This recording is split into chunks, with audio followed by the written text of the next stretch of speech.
Welcome, lizard folk and liches, to episode 33 of Dion Rising. Hey. This right here is a Dungeons & Dragons 5th edition actual play campaign brought to you by the Knights of D20. Friends, good to see everybody. As usual, before we begin dealing exhaustion and psychic damage, we have a few announcements brought to you by my friend, whose top is showing even more skin than mine is. Bobby, can you please regale us with some announcements? Of course. So first off, Wednesday for tea time. I know me and Dane said we were going to be there last week, but someone was watching a little bit too much TV, and we'll go into that, not this week, but next week when I pull Dane into there and force him to tell you all why he did not show up for tea time. But this week, we will have Melanie and JP. I'm sure Melanie is going to have all kinds of crazy questions for JP, and hopefully he brings some for her, because I want some tea spilt. I want to know how these two are navigating this very personal thing going on with them with this prison system. Outside of that, next week we are not going to be here in our usual live setting, but we do have a very special, I dare not call it a one-shot, but a part one of a two-shot DM'd by our very own Melanie. So this, I believe, is your first time DMing, is that correct? That is accurate. Yeah, so if you want to see the first ever video footage of Melanie DMing for the first time ever for all of us, that we will be here next Monday, same time as usual, but that is what we will be showing. Show up, give her some support. We're all going to be in the chat. Tell her how great she is, because she does a fantastic job. But with that, I am going to send it back to our dungeon mother so we can get this jail heist going. Hey, Bobby. And thank you all again for joining us as we embark on an epic adventure in the world of Dion, where heroes rise, dangers abound, and legends are born. Players, dice at the ready. Oops. Shenanigans. Okay. In episode 32, Maraway was trapped in the magic-draining Weave-Break prison. Trapped on purpose, I'll say.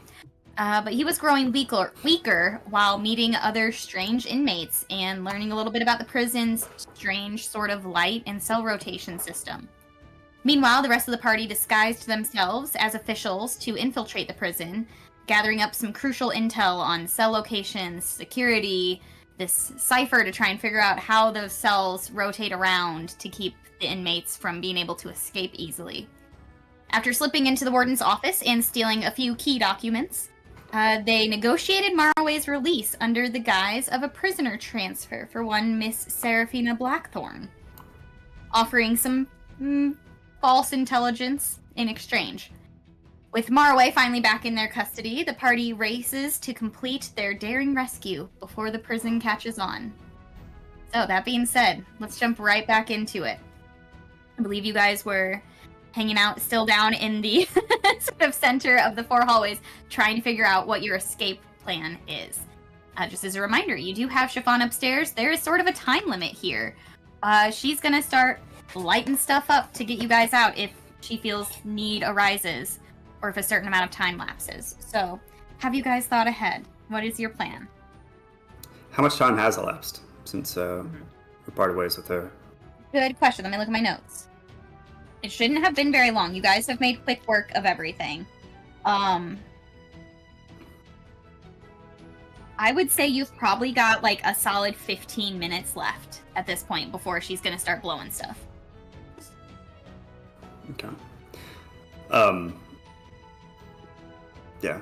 I think when we left off, Ados had promised the warden Cedric and Lysandra too.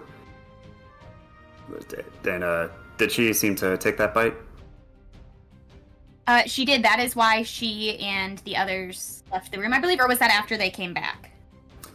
I can't remember now. I think we're all going upstairs except for Seraphina and one guard who are to remain in the third level here. That's right. Okay. Yeah, she seemed to take that bite like quite readily. She is looking for a bit of a promotion, and that would be a good way to get herself out of the prison game and into more of a city guard kind of game. So, I think you have advantage if you were to try and talk your way out of this situation. Well, shall we maybe go to your office and talk about the particulars of this little exchange we have? Indeed, let's do some business here. It's been a minute since I had such an exciting lead on a potential fugitive, so come to my office. The rest of you go ahead and go up to processing and start filling out the paperwork that they'll provide. If it's all the same to you, Warden, I'd rather stay with my benefactor, and I'm sure the others here would agree that his protection is of the utmost importance. I do not like to part with my protectors. They do all the protecting after all. I'm quite weak. Good job. Growls. Menacingly. Fair enough then. Come on in. And she leads you all back up to her office again. Closes the door behind you. Melanie, you have been left down in the guard station, disguised as a guard with a fellow, you would assume an actual guard, not another person in disguise. But as you look sideways at them, you wonder. I'll say, yeah, they call me Cool Guard. What's your name? Cool Guard? Is that like I don't know, is that a Furbolg name, or what kind of name is that?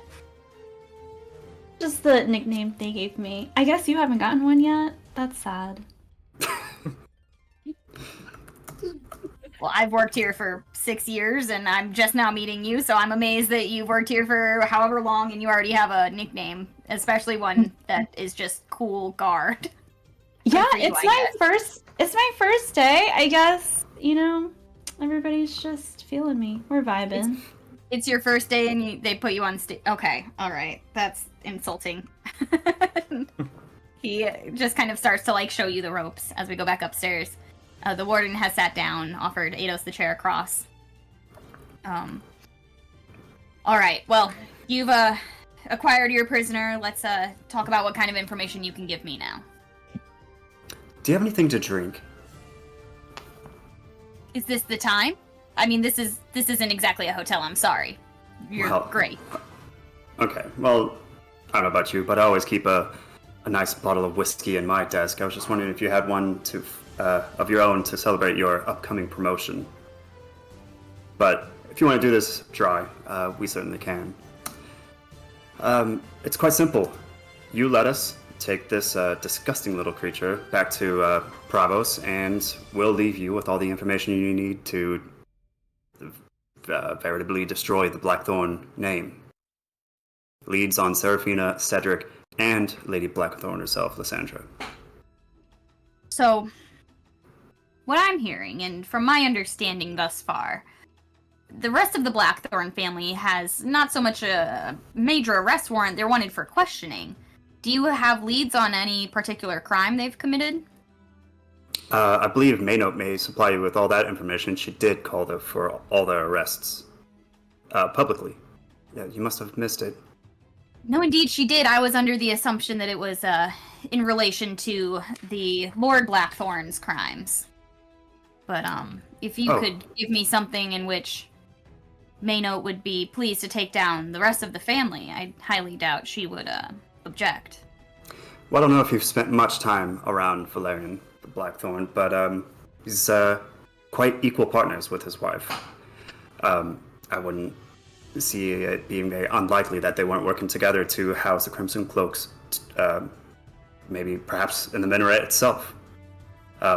So, though I can't speak to what all her doings were, I do know them on a quite intimate level, and I'd be astounded if they weren't working together on this. I think I like your instincts. I think you're probably quite an astute observer of the family. I wouldn't be surprised if the lady herself is the brains of the operation after the discussions, interrogations, I suppose you could say, I've had with Valerian since he arrived. He's doesn't seem like the sharpest tool in the shed for someone who runs a whole school, but I'm just a prison warden. What do I know? Yeah, it seems that he's in there for name only, but a name can send you to a lot of places. It seems like it has sent him to years of success. Nepotism is alive and well in Erentriel. That's what I say. Quite so, quite so. And it's also done wonders for me as well. Perhaps you can have a friend in Pravos if you were looking for some political sway, if you have any future aspirations of a higher office or anything like that. Yeah, that's all up to you. Regardless, I think that, if we were willing to make business here, you would have at least one new good friend in me. Roll persuasion with advantage. Oh, yeah. He's also trying to milk time here. Because that's either going to be a 24 or a 25. Okay. She gives Maraway a once-over and says,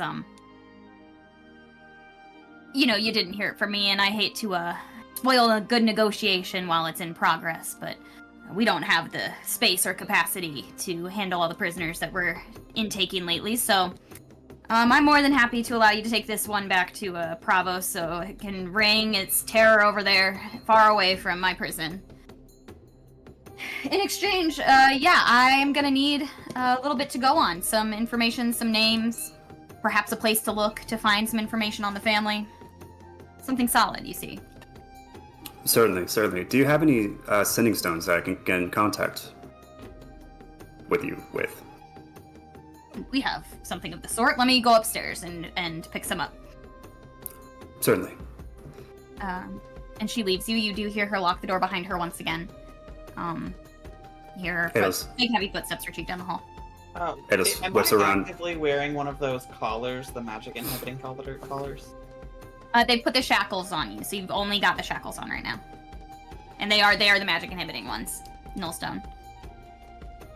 Eidos is going to whip around to the others and say, "Shit, what do we do now? Do we try to get through the bottom floor? Do we escape her office right now and try to head down there? Do we wait 10 minutes? I don't know what to do." We need keys, don't we? Huh? Yeah, we need keys.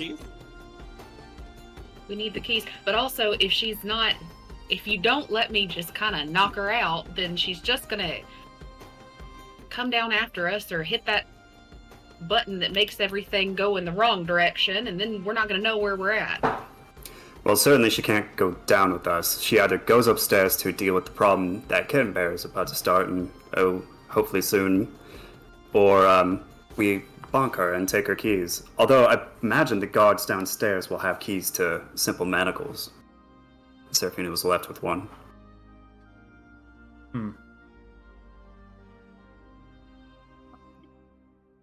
But I believe the warden's keys can stop any kind of lockdown or it can override things. So if we are able to at least get her keys, we can prevent her from doing that, from locking down the place at the very least. So do you want to steal them or just go ahead and bonk and hope for the best? Well, I don't think there's much time until Kittenberry does her plan of blowing up the outside of the building. Okay. So I mean, if you could stall her a little bit longer, she really likes it when you talk her up and compliment her on her, or her running of this place. She really eats that up. Oh, sounds like something maybe you're better at than I am. I don't even know how this place works. I would have to take her to teach me about it before I could even compliment her. I could comment on her furnishings. This is a nice antique. You are a child of nobility, Eidos. I'm sure that was instilled in you from every day of your life, how to schmooze people. Oh, certainly, but not on the topics of their expertise. I know people, not prisons. That's my motto. But yes, let's schmooze her for longer, get closer to the Kittenberry's explosion. Maybe it'll happen, she panics, punch her in the face, as she chose to go out the door, take the keys, and then we go downstairs. Yes, Is that what your idea was? I think that's probably the best idea we have. We have to go get Seraphina. She's kind of powerless down there without all the anti-magic going on. Oh, if I know one thing about Seraphina is that she's never powerless when it comes to being in a room alone with a guard. Melanie, I'll let you tell us what it looks like as we flash sideways really fast to Seraphina down with the guard. Yeah, so Seraphina is just asking the guard about like the working conditions. Hearing that he hasn't been promoted in 6 years, she's very concerned, and she is wondering if they should start bargaining collectively. Seraphina's starting a union. First day, wow. Let me roll real fast. He loves you. He thinks that's a great idea. He's like, I see why they call you Cool Guard. Okay, yeah, the warden reapproaches the office. You can hear her coming. If you have anything you want to try and do, you hear her down the hallway barking some orders at a guard, and then key and lock her coming in the door. She says, you know, as I'm thinking about it, why don't you tell me a little bit more about the minaret? We've done a search already, but if I could tell the city guard maybe some intel about the family home levels. And with that, you guys, if you want to roll another persuasion just to stall for time rather than trying to play out that happening, you're welcome to go ahead and roll persuasion again. Okay. It's either a 19 or a 22. That'll do. Those will both do. That's just fine. Successfully, you burn through 15 minutes. I don't know. Are you honest with layout and things you might know about the minaret, or are you talking sideways? Trying to just loop around. I think regardless of whether or not Eidos knows that there are hidden bookshelf doors, he's going to just talk sideways the whole time. He's very, very good about yammering going on at length. Okay. And I feel like at the point where Killian and Bula are like starting to almost like nod off at this like just yammering happening, the yapping. Marway, you are suffering still. Not nearly as bad as you were downstairs, but you are exhausted. There is no coming back from what you've had today, what you've dealt with. Not yet anyway.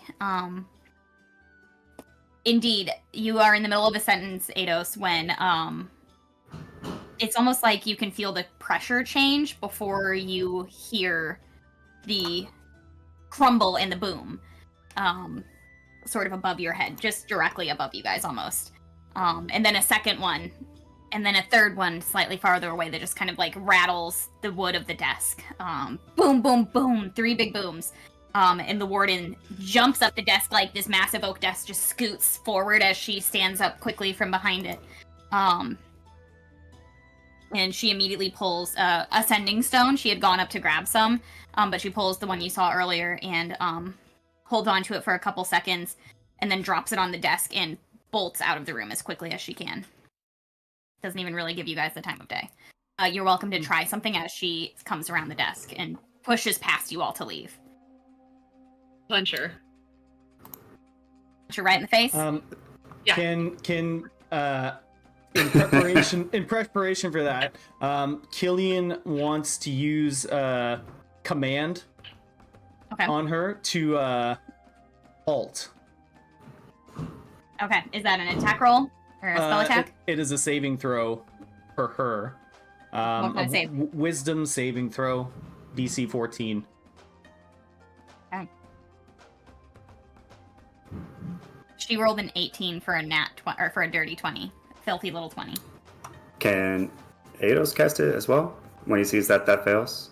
Yeah, because she immediately, like, she stops in her tracks and, like, goes to, like, almost attack Killian when she realizes what just happened. So you're welcome to try your own thing. I'll say, whoa, hold your sword. Essentially, in a surprise round, you can each try something once.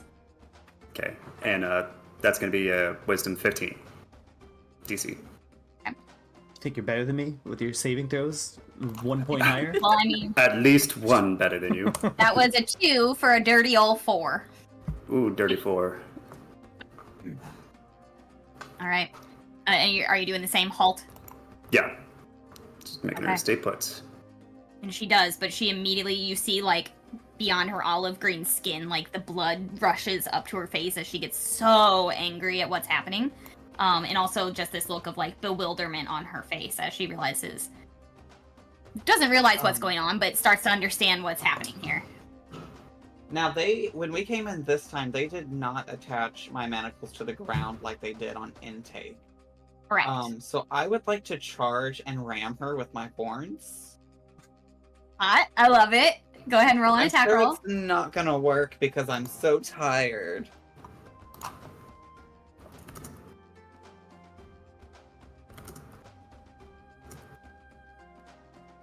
$11?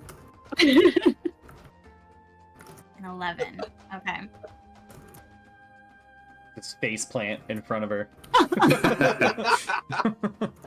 Oh no, She's did wearing it a peak? lot. She's wearing a lot of armor, so unfortunately that does not meet her armor class. I imagine that like Marway stands up to charge her thinking that it's going to fail again and is like has the trajectory of where she's going to be, but when she stops he just keeps on going. Smack into the wall on the other side of the room. Ouchie. I Ados is quickly gonna. realized as I was rolling that it would have been impossible for me to get this because I have a -2 on the strength check plus my 8, so the highest I could have rolled was like a 10 or a 12. That was never gonna work. The highest. He's so tired. Any Bula to clothesline this lady. Yeah, can I punch her Yeah. now? Yeah, roll that attack roll. Okay. I've been waiting. If you You know what? I'm using a luck point. okay, I was gonna say if you roll an 18 or higher on the attack, we'll say you can knock her out. Okay, we're definitely using a luck point. Because that was a 2. I won't do it. Okay. Come on, dice, be nice. Ha! Nat 20! Which would make it a 27. Hey! Okay, yeah, you knock her out and a couple teeth come out. Ooh! She goes from Ooh. halted, angry, watches Maraway run past her, like just her eyes following him across the room. And as Maraway hits the wall, so does Bula's fist hit her face. And she, like a board, goes down and slams onto the hard floor. Oh, Bula, wasn't sure what I was expecting, but I guess that's what that looks like, isn't it? And Ados will go for her keys. The Okay, warden's keys. sure. Easily enough done. You've seen her use them. So you grab them right off of her belt loop, and she had not locked the door when she came back in. She didn't expect everything that just happened to happen, so Yeah, he'll use you can keys. hear chaos outside the office. Okay. We He'll need to lock her in when we leave. Oh, sure. I have just the thing to do it too. And he'll use keys to take the manacles off of Ados and put them on her and attach her to the ground in her Off of office. Marway. Off of Mara, yeah. What did I say? And Okay. yes. I want Oh, to okay, use that's me. spell in a way that it's kind of works, but not exactly how it's written.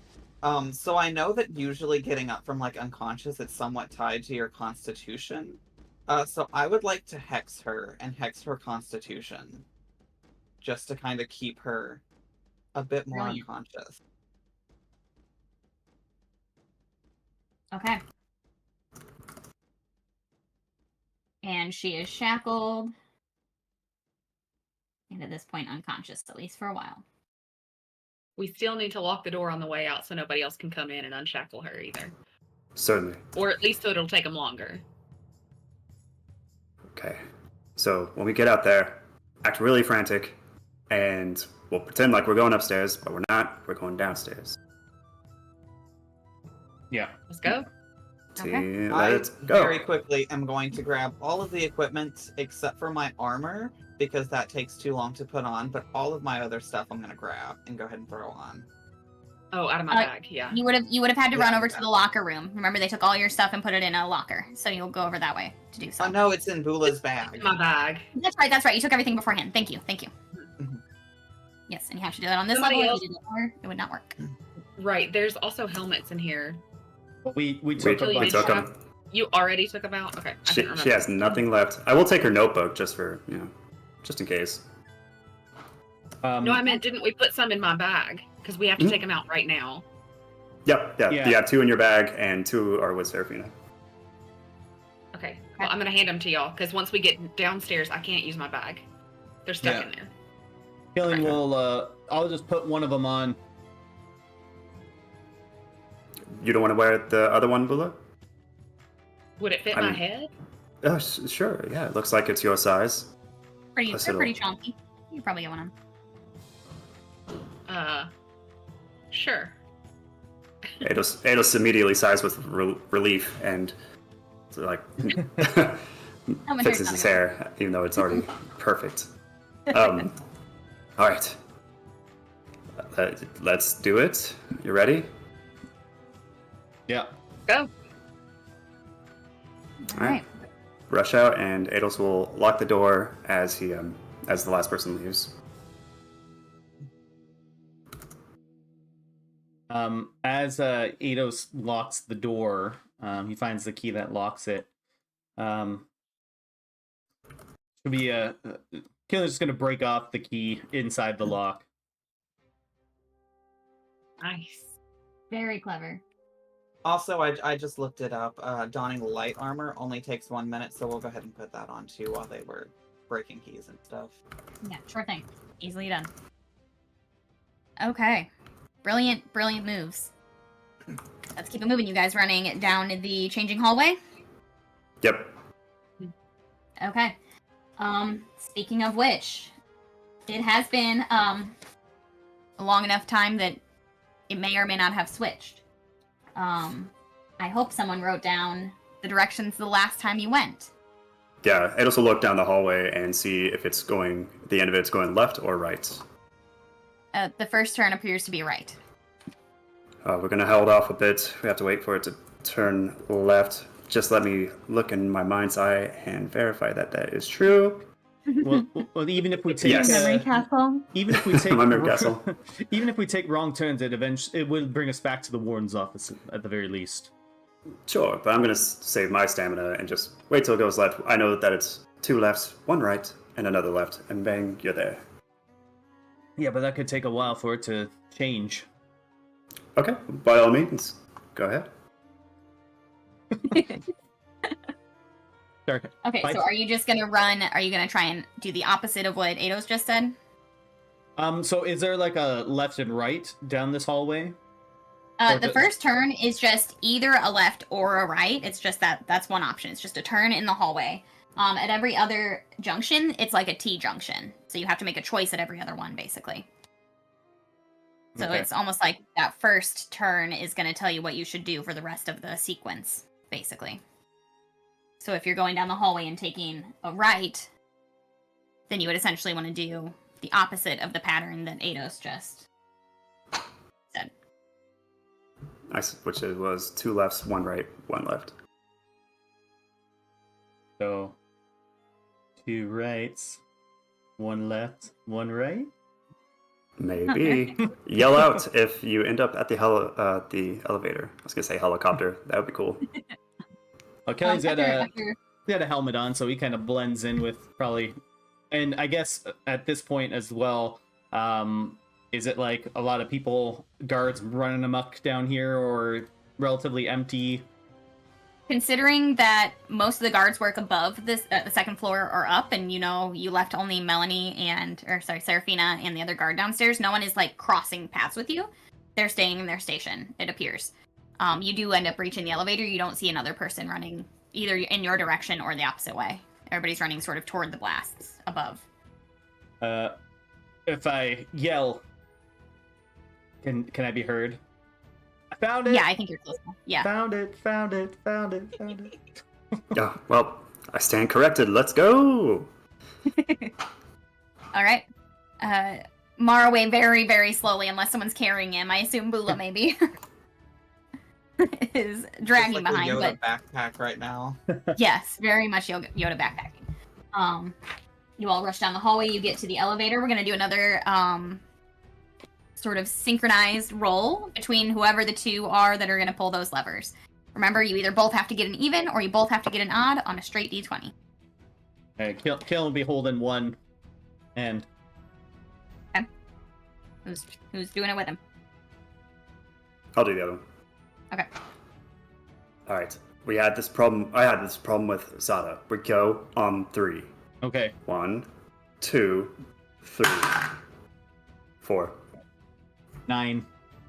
Okay. So On go, right? It must be me. Yeah. So go. Good. Yeah, fine. We'll do go. 1, 2, 3, go. And when I say go, you do it at the same time. Okay. So 1, 2, 3, Go. 9. 1. Oh, yeah, perfect. Okay. You're able to synchronize, pull them in the correct direction. Elevator drops down. Melanie, it's not long. You definitely would have like felt the blast. Definitely not heard it as well. It is very muffled down here, but you certainly like felt the shaking of the earth as those 3 blasts went on upstairs. And the other guard that you've been chit-chatting with, unionizing with, is like, I don't know what's happening up there, but we are not supposed to leave our station if anything goes sideways. We have to stay here and keep everything on lockdown. The warden will inform us if we need to do a scat, like a override. Okay. I guess we'll just hang tight here. Are they really paying us enough to just hang out here when the building's being attacked? No. What else are we gonna do? The working conditions at this place are abysmal. Yeah, well, the job market's not great either, okay? He's like, but you're right. So yeah, you guys have just kind of been in a holding pattern. He's like pacing from window to window. He's put his helmet on, and he's just like looking down each hallway in turn, making sure none of the cells have opened. Okay. I'll just keep an eye on him, and maybe I'll start asking about some of like the prisoners in these hallways. So anyone interesting that you've seen? I don't do intake. I don't know who's down here. I don't like knowing who's down here. It's kind of creepy if you know. I don't know. And he does not seem like he wants to talk, but then you hear the elevator coming down shortly after. Okay, so I will I'll try to keep an eye on the elevator to see if it's the warden or if it's everybody else. All right. As we're getting down, Killian's gonna look over to Zada and say, Zada, I'll go in and distract the guard that's with Seraphina, and then you come in with your patented flying lion kick and knock him out. Sound good? And Zada thumbs up in approval. Yep. He's always ready for a lion kick. He's really glad he got the patent. He's like, yeah, no, idea. It's like my signature thing. Okay, and the doors open. Seraphina, you're glad to see your parties. Many of them have helmets on, but you know your friends. Killian's going to kind of run in and kind of seeing Seraphina and this other guard here, he's going to yell to the other guard, Warden wants to make sure everyone is locked in their cells. Do you see anyone down that way? And he just kind of points down the corridor that the one guard is closest to. I have to ask, besides the helmet, are you wearing any guard uniform apparel? I do got some stuff underneath my half plate, actually. I put it on. I'm like double layered currently. Yeah, that's right. You're very sweaty. That's right. So I just got like the breastplate over top, but like guard fatigues underneath. Okay. And you're wearing a helmet, yes? So yeah. Go ahead and roll. It was going to be with disadvantage, but go ahead and roll just a straight persuasion or intimidation, whichever you feel Killian is using in this moment. All right. Killian's going to try and persuade this folk here, and with a 9 plus 6, 15 total. 15. That'll do it. And what did you ask him to do? Just like look that way, like away from us, down the hallway, basically. It's like the most sophisticated. What's that behind you ever? He's on high alert. He's got the infrared glasses on. Yes. Very much on high alert. Goes and looks out that window. He's like, I'm counting and I don't see any cell doors open. I think we're okay. And he's kind of giving you status report. Zada comes flying in with like a direct kick to this guy's spine. Just Oh my god! It is like not jumps through the air, but like just somehow floating along in the air. Straight line. He just like parkours off the walls. Okay, this guard is wearing a helmet, so he's got a little bit of an AC here. But let's go ahead and roll, and I'll give you the same sort of thing that we gave to Bula. If you roll 17 or higher, Zada's gonna knock him into that glass and do some brain damage. At the very least, a concussion. These people don't have health care. Oh my god. He only rolled a 14. A 14. Okay, a 14 won't do it. If not, he's literally just gonna unload like as Zada would. Everything. Yes, exactly. So what we will say is Zada like flying kicks this man into like the glass. It doesn't shatter the glass. It doesn't like break through the helmet or anything. But this man is like shoved up against the glass, like helmet on glass, stuck there between Zada's giant body, and I imagine Zada kind of like bodies him into the glass. He can do what he must in order to knock this guy out. We won't go through like a combat fight here. Yeah, he's got three attacks. He's just like kidney punch. Just every time. Seraphina, we've saved you. I hope he's okay. He just like eventually Zada just lets go or leans back, and the guy just like slowly slides down up to the floor. A little horrifying. Oh gosh. But he like seems to be not dead. There's no blood. Not dead. Okay, yeah, what next? We need to get the hell out of here. Killian, use your puzzle genius to get her father's cell over here. Which way was it again?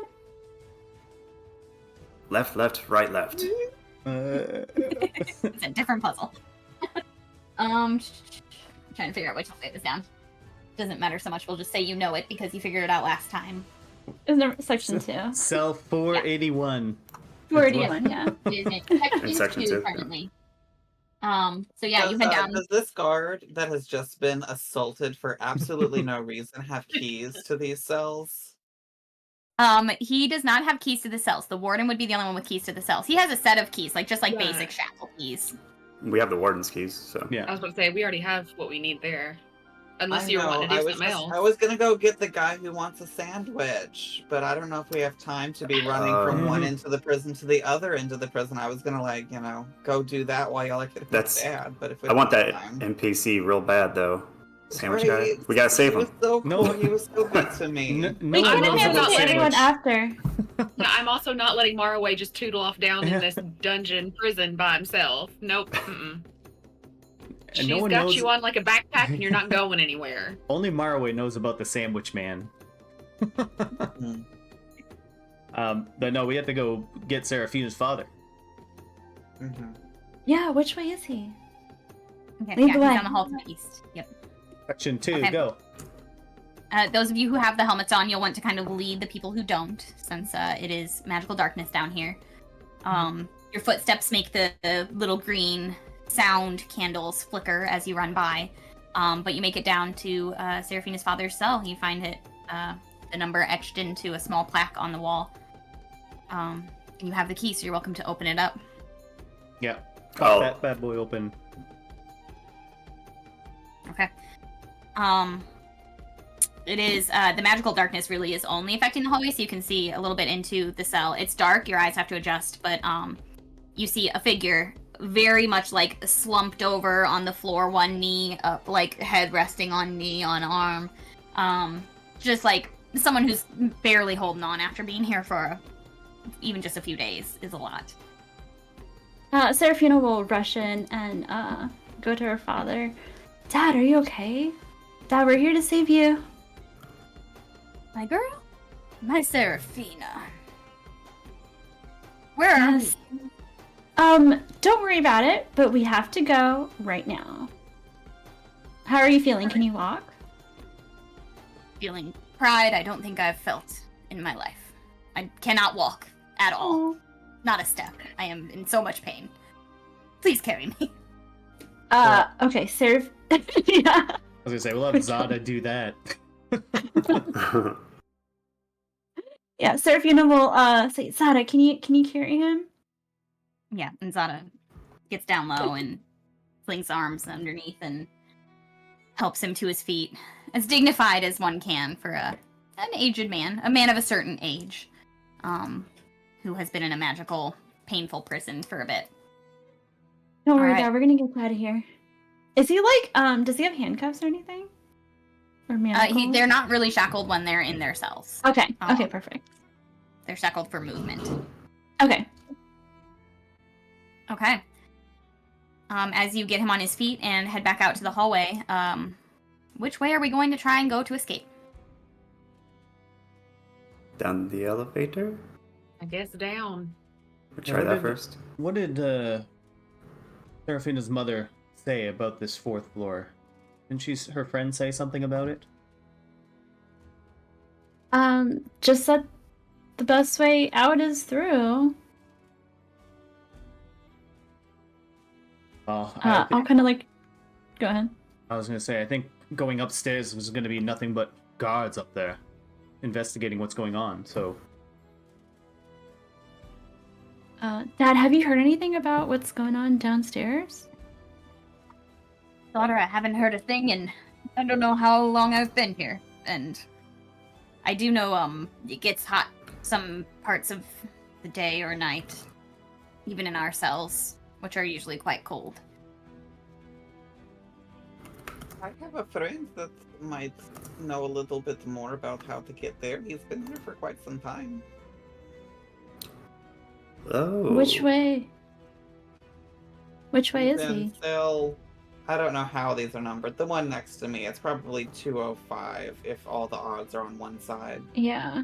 And what's he in prison for? Just wondering. Tax evasion. Tax evasion? Oh, let's get him. If he knows how to get out of here. That's a crime for babies.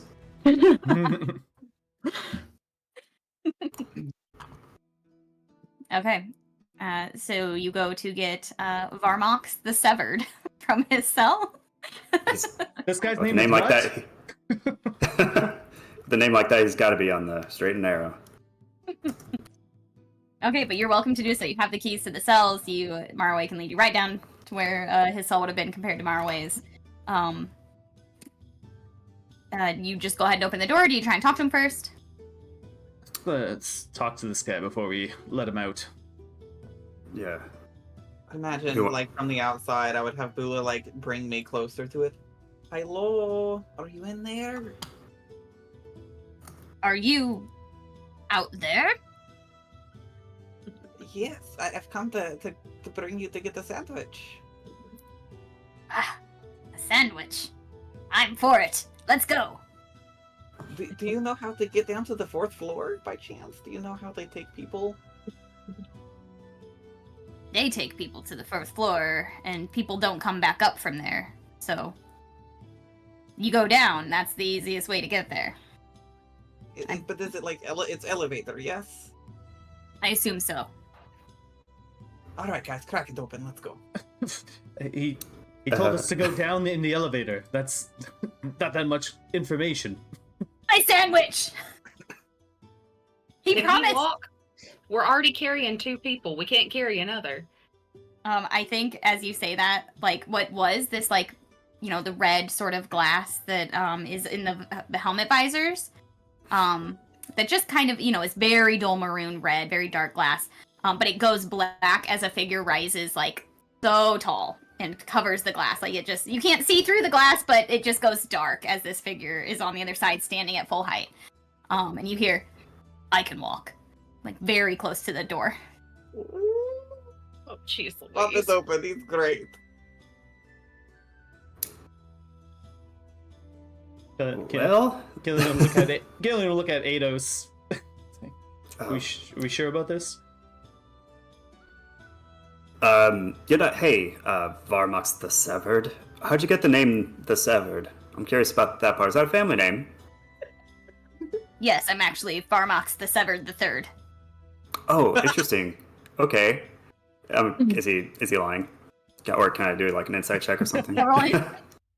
Is it obvious that he's lying? Very Roll it. sarcastic. You see, 10. he's the family man. 10, the most boring number. Yeah, it's not enough to know for sure. Like, it's a shadow behind a glass and iron door. This guy is a big question mark. Huge question mark. Look, Varmox, we'll get you out of here as long as you promise to not kill us until we're well outside of the walls, if you plan on doing that. Or And just maybe don't. You could also not, but at least make it Just visible to me. Yeah, if you do plan on it. The one called Maraway, are you still there? I am. I'm right here. Have I given you any reason to think I would hurt you? No, I think you're a lovely person. And I think you're gonna get me a sandwich, and I would like to be your friend if there are sandwiches involved. I I promise. hear that, guys. He wants to be my friend. Marway, you want to be everybody's friend. Let's let him out. It can't be worse than being stuck in prison. For us, I mean, he could probably speak to that. All right. Killen will unlock the door. Okay. As you take in this figure standing tall in front of you, everybody go ahead and roll a nature check or a Okay. history check.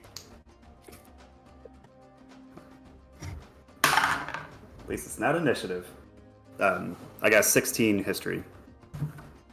Ooh. I got a 17 nature. Ooh, Thank Boola's you, got it. plus 7 for Ooh. getting to that 8. Bula.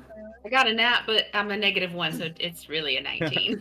I got 12 nature, and Zada got like a 8 in history. Okay.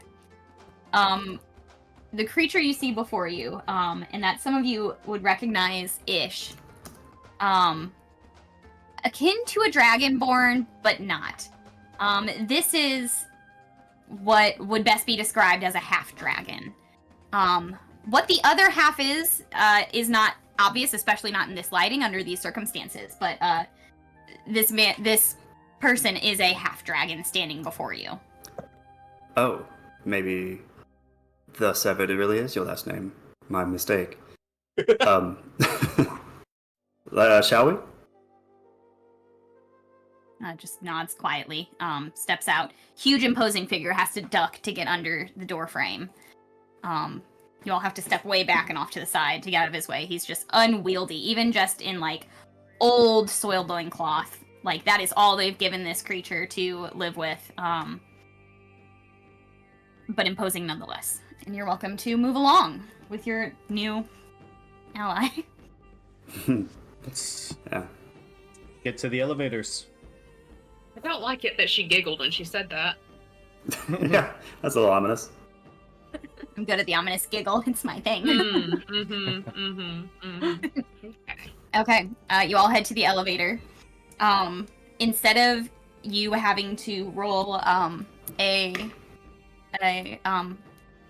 what did I just call it 5 minutes ago? My brain. The same, Synchronized. even odd. Yeah, the same thing. Whatever it was. Synchronized rolls. Yeah. Instead of having to do that, this massive creature is able to reach across and pull both to make the elevator drop. Pulls them the opposite way and makes the elevator drop. And immediately, like, once the floor sort of loses its level with the level that you were on, heat rushes up through the cracks of this elevator. It is like immediately hot, sweltering, as if there is active fire burning beneath. And you drop down, down, down, down. And it's a long drop. Almost like the elevator is actually moving slower than it usually is once it goes this low. The chains clinking are just like this horrible, like, death toll. Chunk, chunk, chunk, chunk, chunk, chunk, as you go lower and lower and lower into the earth. And you come down to level 4. What you see when the barred elevator doors roll open it's unpleasant. This is you've heard it long before you've seen it. You've heard it sort of all along, you realize, even on the first level, the floor level of this whole establishment, this like low guttural, almost mechanical like roaring that is now just like imagine being in the bowels of a massive cruise ship. You just want to like hold your head still from the noise. The walls are just dripping with condensation down here. These like just flat stone walls that have been carved into the earth itself to make the room. Besides that guttural roaring, it is like just dead quiet down here. There's a loud quietness to it. It's unsettling.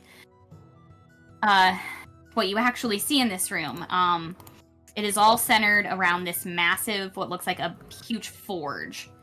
And you see that there's these piles and stacks of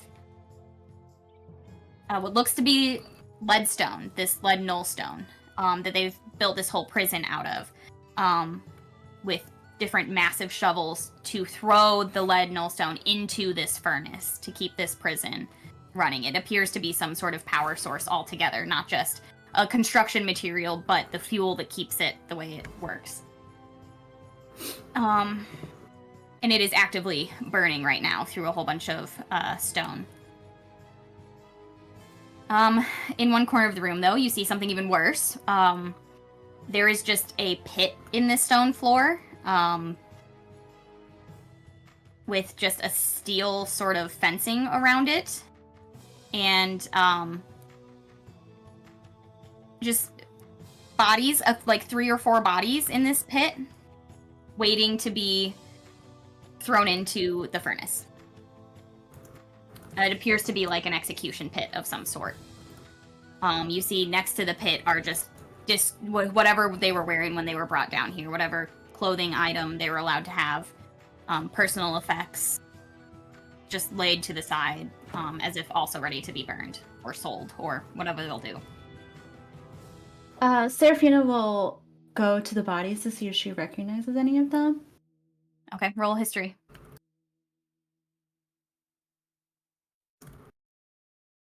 Eight. They're not in great shape. It looks like they've been here for at least a few days. And most of them are face down, so it's hard to tell without getting down into the pit and rolling over a partially rotted, dried up body. Is there any way any of our stronger members of the group can, like, sabotage this lift so that it can't go up to get anyone else to bring them to us? Like, are the cables at all exposed, or is there anything there that we could, like, jar into it so when it tries to go up, it jams? So it is essentially kind of just like a cage lift with a floor, like with a solid floor. So you can sort of, like, you can't quite access because the bars are pretty close together on the roof of this lift, but, like, you can see the sort of chain. There's 2 different chains on a sort of pulley system. So that's visible, and if you had some way to, like, reach through with a very, very small hand or something, you could touch the chains or the pulley system. Or you could try and break the 2 levers that allow it to move from the inside. See if that does anything. Dungeon Mother, if I were to cast heat metal on this chain, could I get it hot enough to break? Let me read heat metal real fast. And this area doesn't have that same anti-magic nullstone, like, all over, right? Or it's just it very much does. It's almost like the ground here. It's like they carved this room of nullstone. Like they found a deposit of nullstone that they've carved the prison into, essentially. Okay, and this room is more nullstone than anything they've built. So yeah, I'm sorry. So yeah, he's right. There's no magic being used down here. Well, poo. If you have any physical things you want to try and do to the elevator, you're welcome to give that a shot. Even if it's just jamming in whatever you can find around. Movable rod style. Otherwise, you note that it must have been, like, somewhat recently that the furnace was, like, refueled. It is, like, slowly, as you're all trying to figure out what to do next, slowly the room is cooling off. The furnace is burning less. It's starting to sort of burn itself out as it doesn't have any fuel at the moment. Or it doesn't have fuel being added to it. Outside of the large furnace and the old death pit over there, is there any way to get, like, lower down? Is there, like, you know, the ladder that goes down for, you know, maintenance or something? Or up? Or is it just, like, this level of things that are here? It doesn't appear to be another exit or anything like that going even further down, but go ahead and roll an investigation as you check out the room, the furnace, all these things, the pit, the things that you can see. 16 investigation. Okay. As the furnace starts to put itself out, and you're able to get closer to it, you check all the walls, you check all the different floors, you look for any kind of trapdoor or anything that might be a trick on the way out. You're able to get a little bit closer to the furnace, and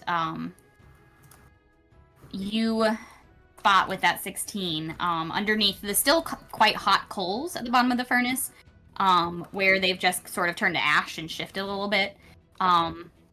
There would appear to be the bottom, just in this one section of the furnace, the bottom is a grate allowing ash to fall down through it, as opposed to, having to be shoveled out and taken up from this place. There's just a steel crossbar grate for like 8 feet across. This is a massive furnace, so just the center of it is this grated stuff that they can shovel ash down into. Okay. Killen will kind of see that and just like repeat to himself, the only way out is through. Everyone, I think we need to find a way to cool down this furnace. I think I can see there's a grate inside the furnace that the coal will sift through. That might be our exit out of here, but we have to wait for this thing to cool down. Let's take the coals off and make our own way. Plenty of shovels here. Oh, true. I know how hot it was, that furnace. So you can walk up to like the rim of it. At this point, it's like that part is still quite warm to the touch. Like just heated stone would be. It would stay hot for quite a while. But not to the point where it's gonna like singe your skin necessarily to touch it. Sustained contact wouldn't be great. You're gonna melt the bottom of your shoes if you try and like actually step into the floor of the furnace. There are still live embers and coals burning, especially around the edges where they haven't fallen in yet. But feasibly, you could like start to get in there and start to shovel a path to the grate if you tried hard enough. Certainly not impossible. A little time-consuming, a little sweaty work, but it could happen. Usually Serafina would not be excited to be shoveling coal, but because she's trying to save her dad, she'll grab a shovel. She'll be the first one to grab a shovel and try to start scooping up. Varmox is gonna very deep laugh at Serafina, and he picks up a shovel, and like in his giant half-dragon hand, it looks like almost like a big spoon, and he steps in and starts doing the same. Not to be Your politically dress will burn. correct or anything, but what color is this dragon? He is a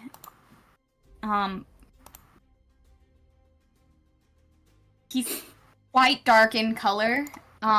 You want to say he's dark gray, but that's because Maraway is kind and forgiving. And I think Maraway would know what a black dragon is. Mm-hmm. And he's dark gray. He's just dark gray. I think that's what you would be telling yourself. But like, here. so he's a black dragonborn. Yeah. Well, there we go. I mean, he could probably burn through both these grates with his acid. And he... Does Marway know that? I will let Kara decide that, because I do have a couple of dragon friends. I have dragon friends. I would say you probably don't necessarily have black dragon friends, but I will let you roll a nature check with advantage.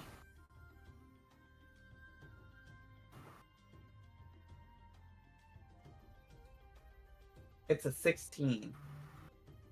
You said nature, yes. Yes. Yeah. Yeah, I think you would know that they have a formidable breath weapon, at the very least, and you could hope that it was acid. And when you do say that, he turns to you and says, hence why we need to get to the grate so I can do so. It's been some years since I last debased myself such. Do y'all see how amazing my friend is? Bula's gonna roll her eyes and just kind of very gently set down Maraway and look at him and say, "Don't go anywhere." And then she's gonna start helping with the coals as well. Okay, and then between the group of you working on that. It probably takes like 20 minutes. You have to really stop and wait. You have to kind of like spread out the coals before you can even really get close enough to like scoop and move. But you do make relatively quick work of it. And you get to a point where you have access to the still quite hot to the touch steel grate. And it doesn't appear to be like in any particular way like sealed into the ground or anything. It appears like you could just lift. It's big and heavy, so you need a lot of you to be able to lift it. And you'll probably take a little bit of damage doing so because it's very hot. But again, feasible.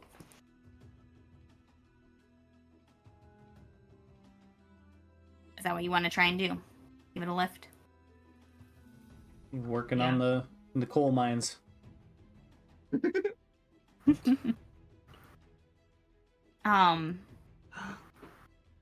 Question. Yeah. Because Zada's not here, I'm gonna ask this on his behalf. He can move, like, and create elements, and I think we had discussed that that's not, like, normal magic, correct? Could he use his inner power to create a cool effect over it so that they don't take damage from picking it up? Yeah, I think so. And probably also sped up your work with the coals. I didn't even think about that with him. Yeah, so we'll say 10 minutes passes instead of 20, and he'll use one of his one of his natural given abilities. He does cold pods. Yes. Yes. He like puts them on your stomach like, hey, my hands are cold.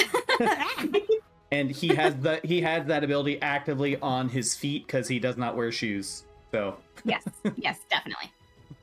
Yeah, so he takes a minute and I think he probably goes around and just for like the part of the bar that everybody's gonna be grabbing, he spends a minute just cooling each one down to a grabbable temperature, and it helps a lot. You guys aren't gonna take heat damage from that at this point. So well done, Marway, thinking of that for him.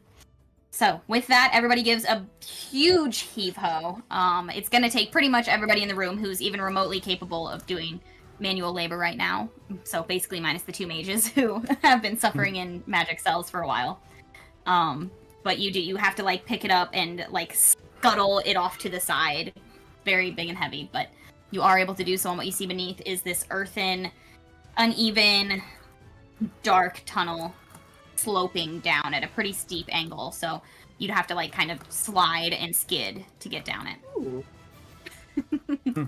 Seraphina hates it when I make her go down into a gross dark hole. So are we just assuming that this gross dark hole actually is going to lead us out and not just like to our gross dark deaths? Well, we could send Zada in first. He's very, very fast. Could probably just climb right back up. He has a climb speed. I think he would say, all right. Yep, I can do that. He cannonballs in. Then immediately, ow! Royalistic one day, and then we start using him as a test subject.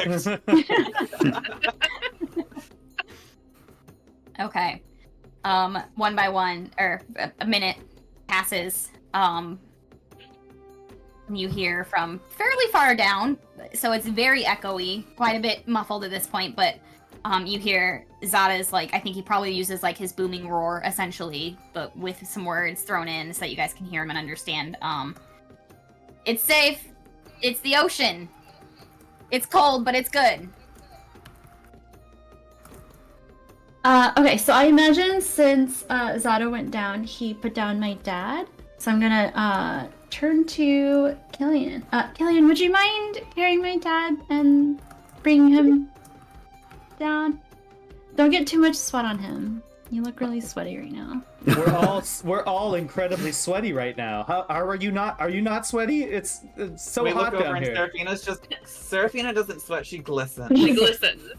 Seraphina, this whole time, she still has the helmet on because she doesn't want anyone to see her hair or her sweat. And she's just gonna say, I'm obviously not sweating.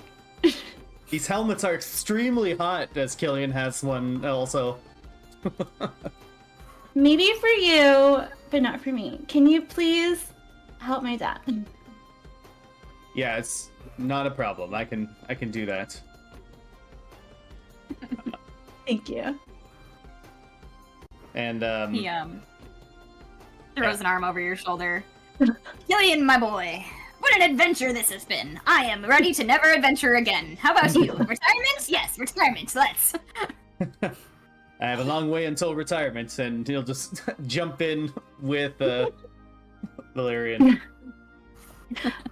Retire! Are essentially sliding, skidding down this rocky.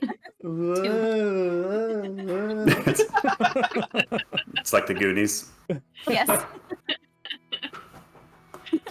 Serafina will go in after just to make sure her dad's okay. Okay. There's a pirate ship down here. No, I'm just kidding. It's our time down here. I'd also say to Bull and Mario, don't take too long. And then he'll hop down too. Okay. And Bula will bring up the rear just to kind of cover their backs as well. But she'll have Marway just kind of like cradled. I feel like Barmox, the severed, the third, like does the like. Oh, do you want to go? Me? Oh, Do you want to? Go ahead. I'll She like go.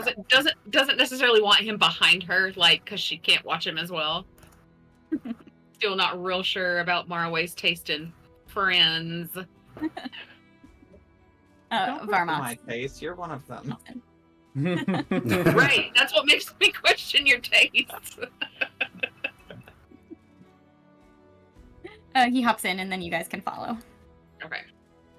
All right. And sure enough, I feel like who was the first one down? Killian and Yeah, Zada, Valerian? and then Killian and Yeah. Valerian. So I think actually Killian roll a athletics check an athletics check or a dex save. All right, we'll go. Whichever you prefer. Go dex save.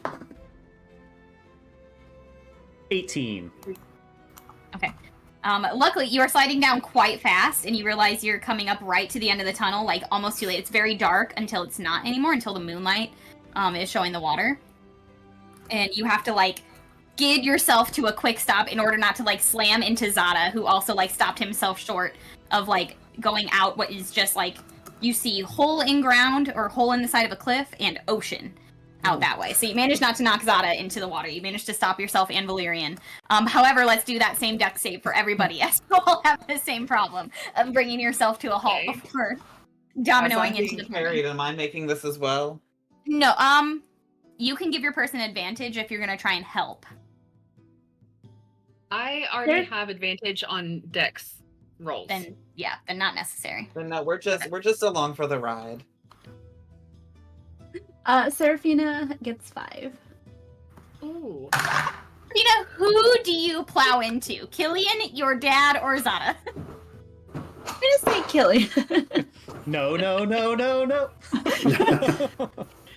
Oh!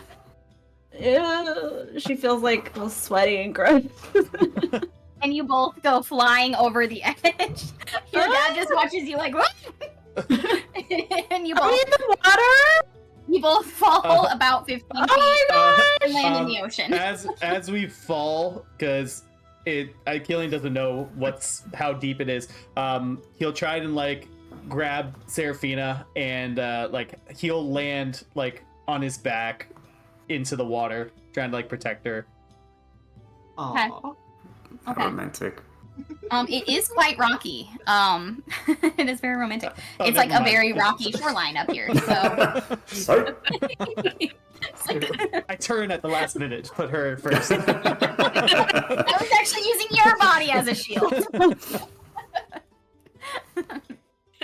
It is quite rocky, and you're gonna have to make an athletics roll, make an athletics check as you both just try and like get back above the water, get your heads up. It's quite wavy tonight. All right. 16 athletics.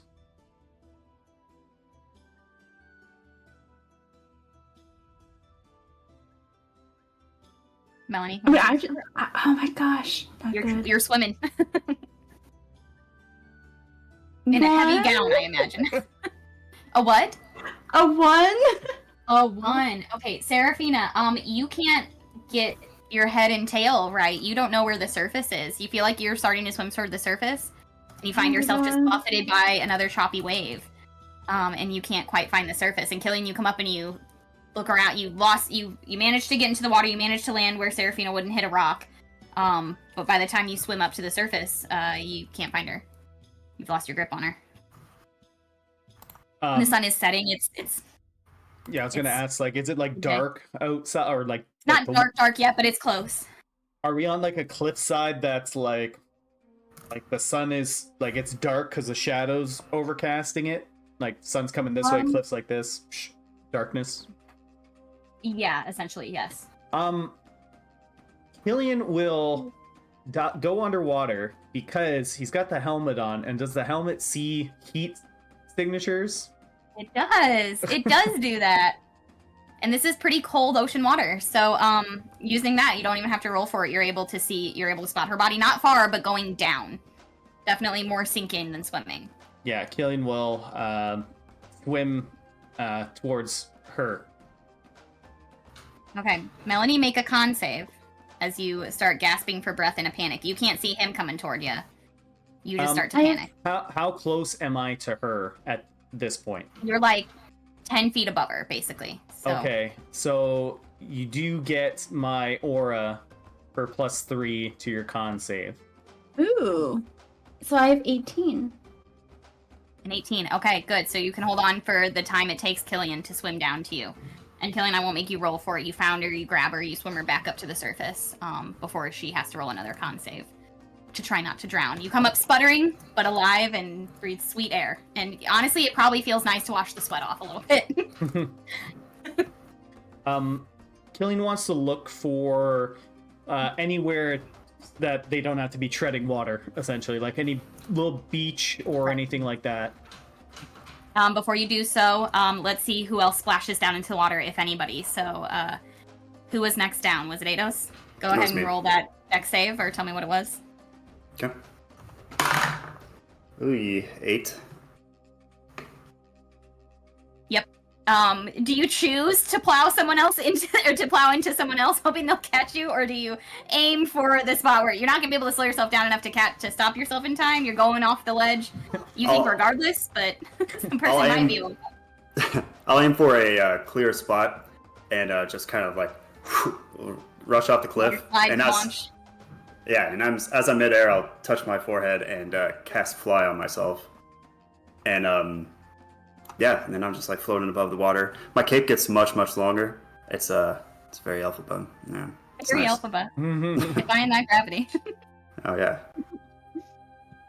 Awesome. Okay. Yeah, you do so you don't end up in the water, but you do see Killian and Seraphina down there. Killian kind of supporting Seraphina as they swim toward. There's not like a great like beach area. You really are like, this is like cliffside ocean. But there is a spot where there's like a rock before the bluff that you look like it's graded enough that you can climb up there, enough handholds and stuff that'll keep you well up above the water. So you see them make their way that direction.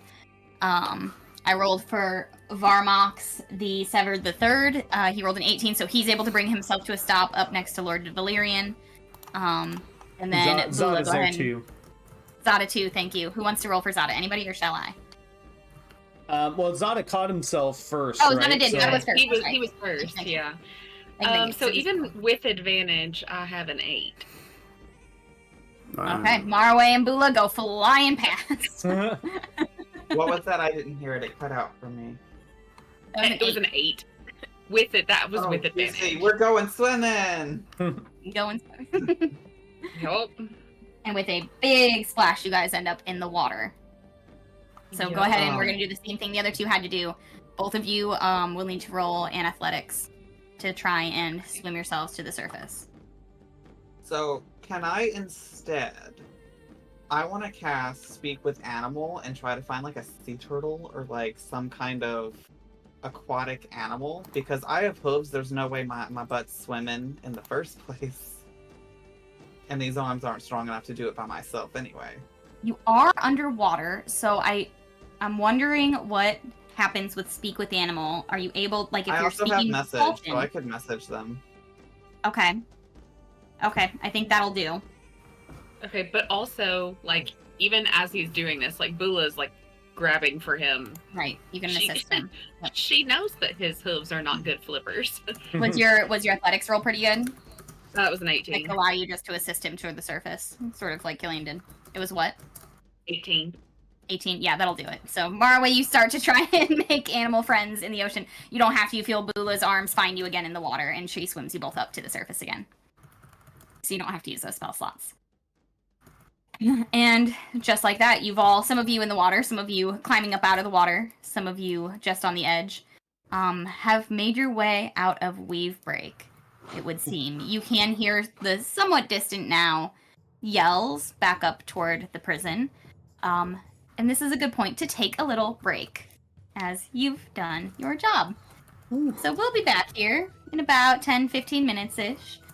So rejoin us at 45 past the hour, 9:45 Eastern, 8:45 Central Time. We'll be right back. Enjoy the ads. Have a little capitalism fun. We'll be right back.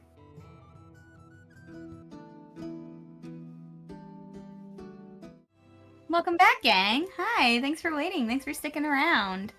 We're gonna get right back into it here. So, we will skip past the part where you're all climbing out of the ocean or climbing down or up from the hole in the cliff face that was your escape from the Weave Break prison.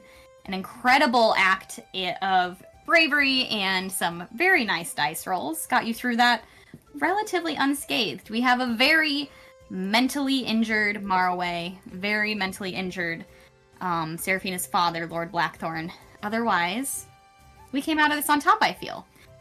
So I have a feeling you will sneak away. Kittenberry is waiting back at headquarters, as you would have planned ahead of time. Otherwise, did you have anything else you needed to do in that area before we say you head back to Underhill to regroup? Oh no. We can hell out of Dodge, personally. Killian wants to make sure that he'll take because I'm assuming we're getting out of our fatigues there. We're all wet anyway, so I'll get rid of those. But the helmets he wants to make sure are in Bula's bag, and I think we have 4 in total. So I just want to make sure those are in the bag of holding. Fair enough, yeah. Okay. You all head back to Underhill, or do you have anywhere else you want to go? Underhill's good. Mm-hmm. Okay. So you go to regroup and in a couple cases recoup after a heck of an ordeal.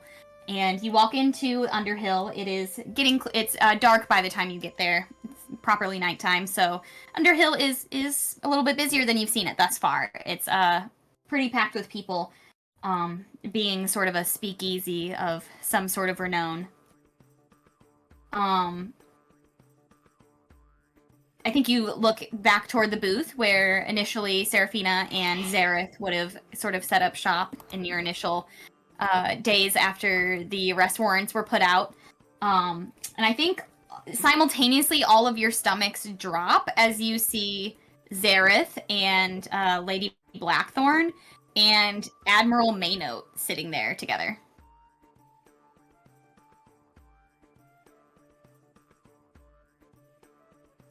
I would like the cast pass without trace. In the middle of a busy bar, it goes dark. And Admiral Maynote waves very happily and excitedly toward you all. Ado's way back. And head over. Sit! Yeah. Come sit! Tell me, what happened? Oh my god, I forgot! And you see a hat come off that was previously invisible, and Kittenberry is sitting there in her actual Kittenberry form. Good gods, Kittenberry. That was a horrible disguise, terrible choice, and you nearly scared the bejesus out of us. I'm sorry, I was just so excited about the bombs, the booms. It went so well, I think. Obviously, you all went out. That was so great. Good job, everybody. I'm so glad to see you, Lord Blackthorne. That must have been a horrible ordeal for you. She says, I'm sorry. I set the bombs as Maynote. I thought that would be the most funny way to do it, yes? Well, definitely a way to not attract attention, I guess. They would just Confuse listen people. to you. Yeah. Not towards us. Really confused. But I'm glad to see that you're safe, Kittenberry, and nothing bad happened to you. Not yet. We'll see. So tell me about how did you manage to do the escapes? Well, Do we have our friend with us? I punched a warden. Did he sit down with us? I think we all start talking, like all five of us at the same time. Like, oh, and then we did this, and then there was a hallway, and then we made a new friend. Varmox, upon walking in, the crowd kind of goes silent when he's nearby. He is scary, and he's barely dressed, and he just goes in, scans the room, ignores all of you, and goes straight for the bar. And you can see him trying to talk to the bartender. It's very loud, but his booming voice, he's telling the bartender what he wants. I'll walk up to the bar and look up at Varmox and say, all your drinks tonight are on us. Thank you so much for your help and for continuing to not murder us. It is on them. See? Yes. I have no money. I tried to explain, but he doesn't understand. Thank you. Of course. Big. It's almost like a milk jug that they're using for his giant beer that they hand him. And he does not join you at your table. He goes and finds his own, he sits his big half dragon body on a normal sized chair. It looks like an adult sitting on a toddler chair. And just people watches with his giant mug of beer. Ula walks up to the bar and she says, I want one that size as well, please. He raises his jug to you. I also am going to go to the bar with Bula, and I want to ask him, okay, so bear with me. We're looking for, the Dion version of, DoorDash, right? I'm trying to see if I can pay him a certain amount of money to send an employee to this bar or this other restaurant to get him his roast beef sandwich. And what that sum will be, because I will pay it. Okay, yeah. For the sandwich, it's just 5 copper. For a delivery service, that's gonna be 3 silver. It's not there's plenty of people in here. You can throw a couple silvers too for them to go get this sandwich. Excellent. Yeah, we're gonna do that. We're going to make that 2. There you go.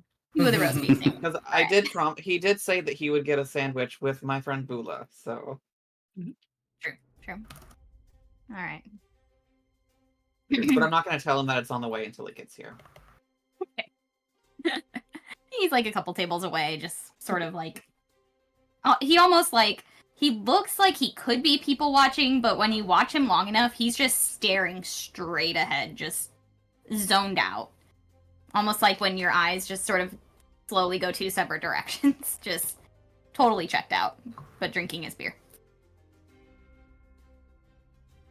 And back at the table, Lysandra and my name's tonight. Cedric? Not Cedric. Valerian? Valerian, yeah, Valerian? Valerian. She is absolutely trying to dote on him, you can see her trying to cast some healing magic on him.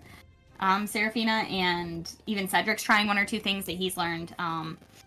Doesn't seem to be helping all that much. He just looks exhausted, big dark circles under his eyes. His cheeks, he was a pretty lean older man before, and he is it's aged him 10 years being in this prison almost, visually. He's very gaunt. His cheekbones are very sharp. But he's trying to reassure everybody that he's okay. Should we take you to the room to lay down?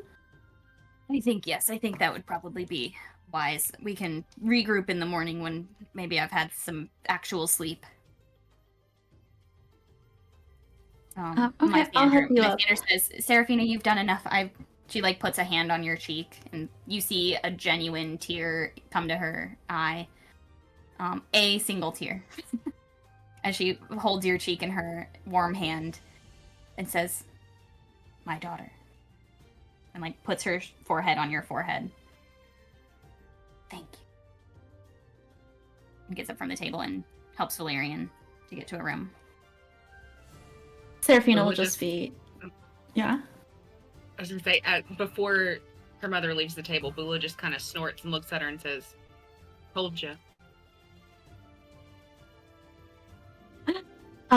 Seraphina doesn't say anything, but she's filled with warmth from her mother's pride. And they slowly stagger off. Cedric takes like a shot of whiskey, just like, this kid's exhausted. This is probably the first thing you see. Your little brother has never wanted for anything in his life, nonetheless been fearful of his father's survival for days on end, with nothing he really can do about it. It shows. Are you old enough to be drinking? Are you old enough to break into prisons? Is there Sorry, an I age know. restriction on that? What? Sorry, I'm tired. I don't know what to say. I didn't help much there, I know. Sorry. Can I please drink with you tonight? Oh, just this once. Don't get drunk. I'm gonna get drunk. Let's say this. I'm gonna get drunk. He's gonna get drunk. It's true. So, Okay, well, drink some water. Drink some water. Alright. He gets up to go get a water and another shot. so what do we do next? I guess the next step is to get back with Renarok to make a plan on how to get this arcane signature next to Maynote. Yeah, is Renrock here at the Underhill? Kittenberry tells you, or told you when you showed up that Renrock and Bess went to bed. That they're asleep in one of the rooms. Yeah, in the morning, I suppose. Oh, definitely not tonight, yeah. Well, hopefully he'll know how to, A, use it, which I guess he does, but B, where you can even use it to make it the most effective to have Maynote found out. Hopefully he'll have some idea, because I'm fresh out. Yeah, I have no clue, so hopefully he'll know what to do. I'm just tired too, and I'm like still damp from that stupid. Have you even thought to prestidigitate? No, I'm just too tired. Your hair is blonde again since you came out of the tunnel. Yeah. Yeah, Seraphina didn't take off her helmet the entire time. She was too embarrassed. She's hoping everybody forgot her confession. Seraphina, I just want to say it was very brave what you did, both before and during the prison heist. When you told us that your hair wasn't naturally blonde, it just took real character, real strength to do it. Both, the heist and when you told us you weren't blonde. Yeah, I mean, I was a little surprised that you already knew. I'm gonna be honest. I thought I was doing a pretty good job. No, I didn't know. I honestly never pay attention to what anybody is doing. I just wanted to save face a bit. It does come as some surprise. I'm sure to everybody. You saw their faces when you told them. But, yeah, I mean, if there's, you don't have to keep secrets from us. We're all your friends. We're your family at this point. I think we've been together long enough. Yeah. Yeah, I guess there's some things I have to tell you, but now while Cedric's here, anyway. Yes, tonight we drink. Cedric will drink as many shots as his little stomach can fit. And Eidos will go and buy a round for the group. Alright. A round is passed out. Another milk jug sized beer is handed to Bula. Another brought over to Varmox. Killian will kind of, while no one's looking, with the round that was given to him, he's gonna try his best to casually cast Purify Food and Drink on his ale, just to take the alcohol out of it. Non-alcoholic. Okay. How on the sly are you doing it? Like it looks like he's talking into his mug. Oh, I feel like I should make you roll. If you want me, yeah, I can roll for it. Yeah, why don't you roll a deception against anybody who might be watching? Go ahead and roll an insight or a perception. Would do.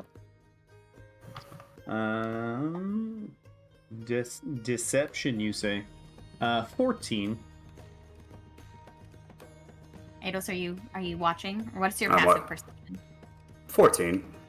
14. Okay. He's kind of staring at Killian, whispering into a drink. Yep. What are you doing there, buddy?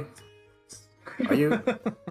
I don't know if I've seen you do that before. Do you always do that to your drinks? Have I not been paying attention? No, it's more of a recent thing I've been doing. You know, kind of since we got out of the hills. To be honest, I've been.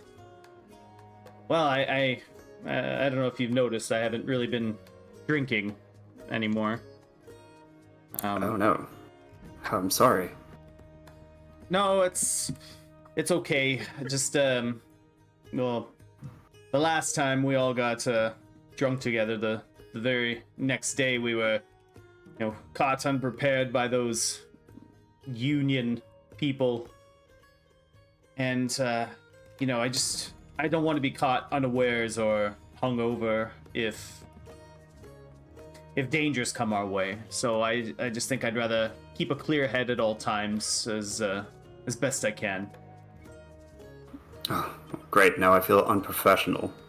But luckily, you're here to protect us all. That is in your group's name, I suppose. So thank you for keeping an ever watchful eye, no pun intended. No problem. And Killian will still kind of like toast with Eidos. Seraphina, overhearing this, she'll tell Killian, do the same thing for my brother's next drink. Oh. I mean, okay. If he's, maybe he won't notice, or I'll just go get it Don't for tell him. him. Oh, tell him? Perfect. Tell him I'm doing. Don't tell him. Don't tell him. Oh, don't tell Don't him. tell him. Okay. Don't. Okay. I'll go get it for him next time and just de-alcohol it. Yes. Yeah, perfect. You see, the bartender has one of those bottles that has like the wire with like the cork attached to the wire. I don't know how to describe it. It's almost like a rum bottle. And they're pouring him a drink with it, and Cedric is like leaning across the bar just asking for the bottle instead of the drink. He's like saying like, no, I don't want the drink, I want the bottle. And the bartender's like, no, here. Trying not to give him the bottle. Cedric is reaching for the bottle. Oh, Eidos was on Cedric's side until he saw that. That's just bad manners. Seraphina smacks him. Maybe you distract him for a second, and I'll get his bottle for him. Okay. Seraphina is just gonna start smacking Cedric to behave himself. It's very distracting. Stop! What are you doing?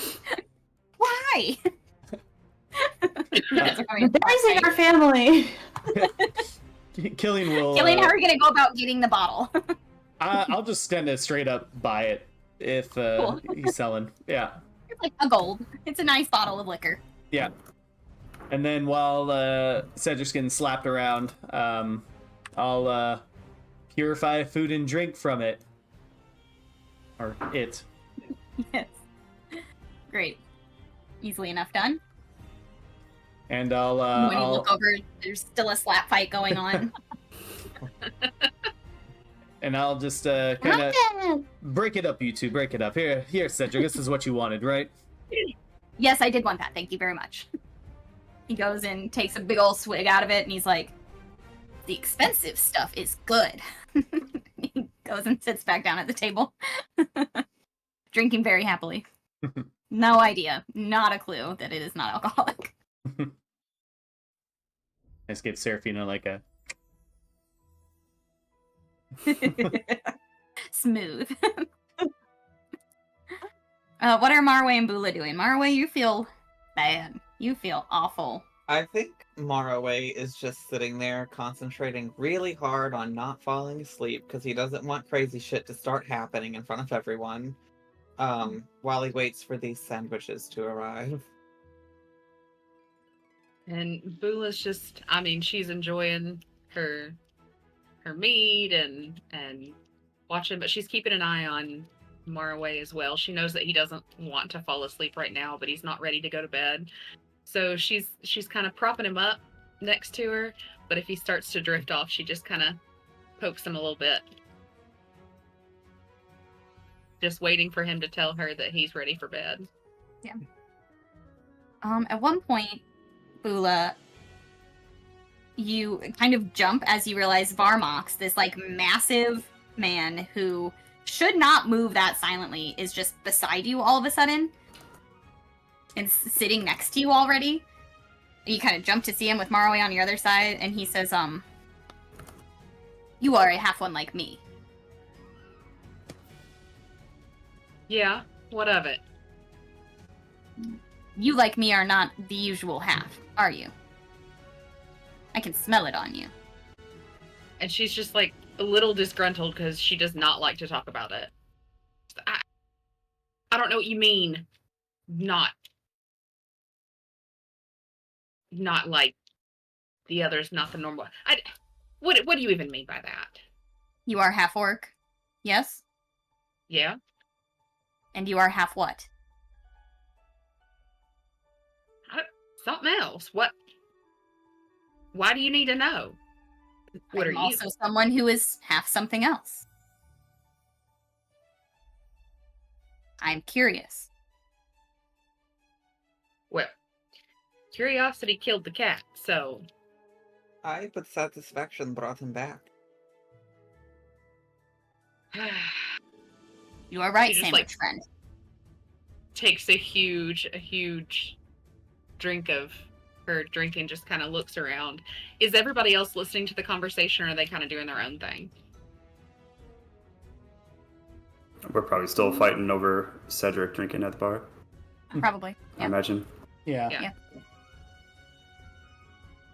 She says, she kind of looks up at him and she says, I don't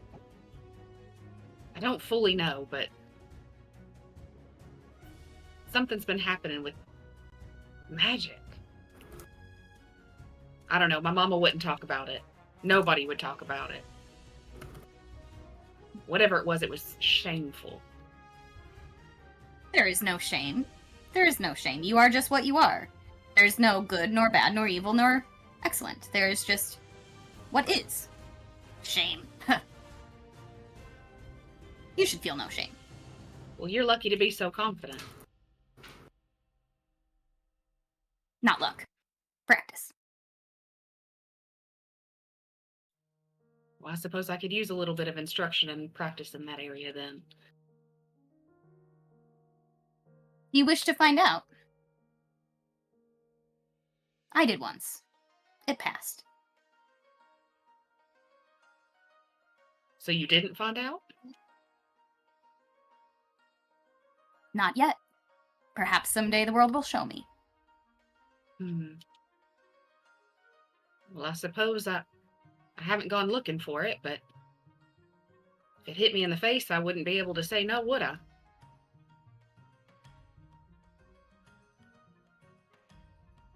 So I suppose I'm waiting for the world to show me as well then. Looks around Maraway. Then looks back at you. Long look. Perhaps it will. Enjoy your beer. And at that moment, his head jerks toward the door. And obviously something he caught before you two did, as Maraway sees the person you paid walk in with a small burlap bag, looks around the room for you guys and sees you and comes rushing over. And he says, "That is roast beef." Well, yeah, How did you... You said that when you got out, the first thing you wanted to do was get a sandwich, so I got you a sandwich, so you could eat it up my crapula, like you said. You are a true friend. He grabs the bag and he says, "You got me too?" Oh, no, one of those is mine. arugula. One of those is mine. And she just like reaches into like past him to grab one before he eats them.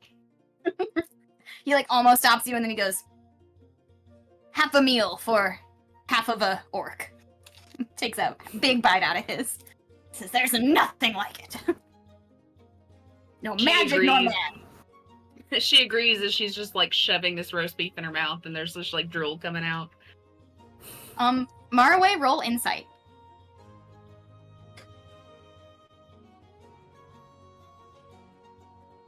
Does he really like that sandwich? 14.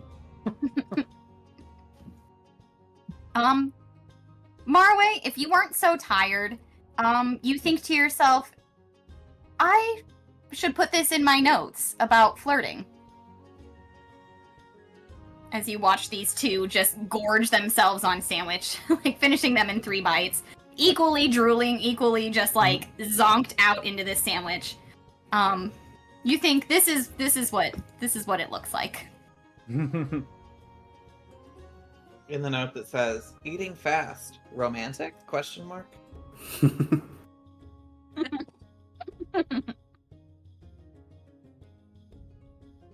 Okay. Does anybody have anything else you need to accomplish tonight before bedtime rolls around? I think so. Killian will go over to Seraphina and say, "Looks like you earned a few points with your parents there. I saw them kind of give you those kudos a little bit earlier. How does that make you feel?" Yeah, it's really strange. I've never seen them look at me like that. I'm not sure what to make of it. Well, I think you make of it that your parents are proud of you and all the things that you're able to do. Yeah, it's definitely unexpected. I never thought I'd see them say those things to me or look at me that way. Don't know why you have such like a negative viewpoint about how your parents see you. Strange.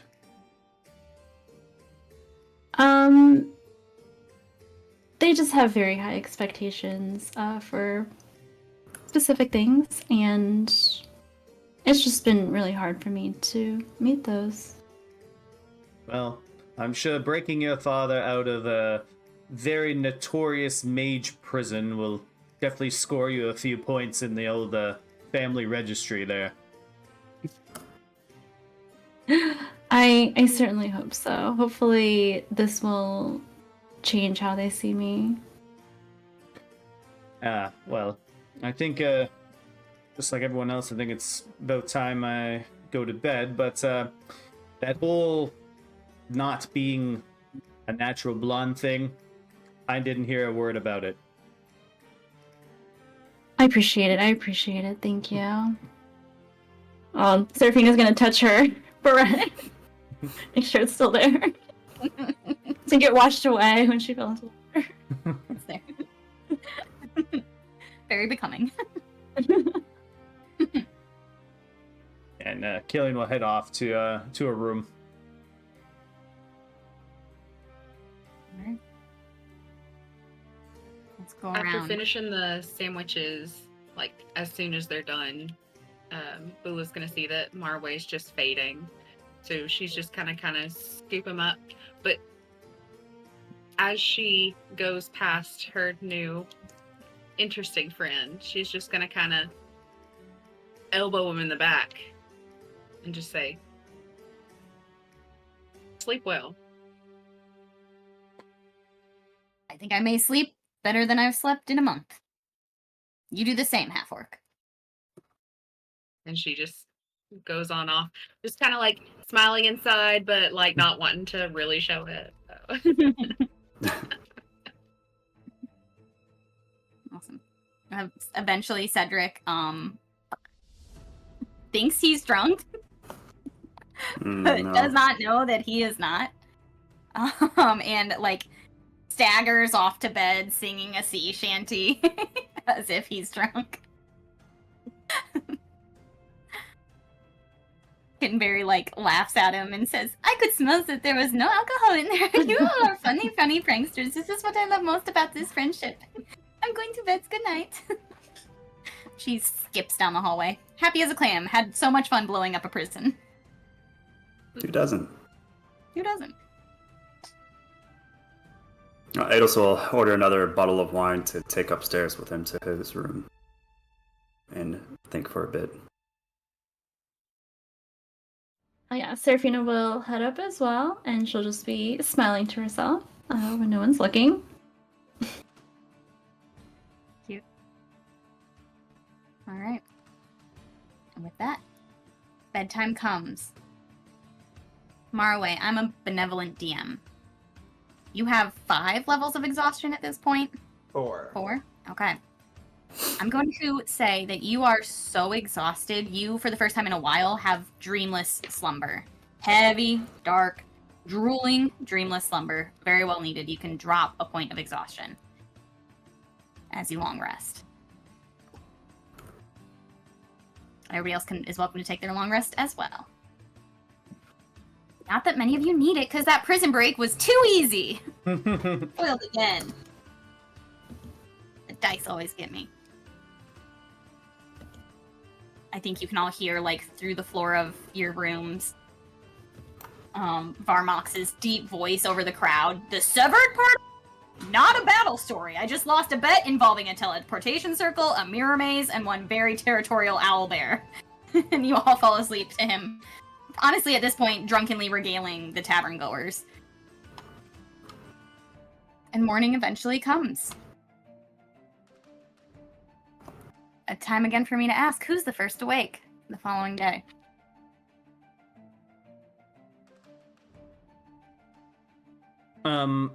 Killian will wake up early because he didn't drink anything. So he's feeling pretty fresh. He just wants to kind of go out and see, not too far out, like far from the Underhill, but he just kind of wants to ride around on Casimir. It's a very nice, like, little, nothing too fast, just like a walking with his horse, and he just wants to kind of see the state of the area. Just kind of like, you know, it's been a night of these mage roundups and stuff like that. He just wants to kind of see the general vibe of people, if there even is people out on the street, things like that. Okay.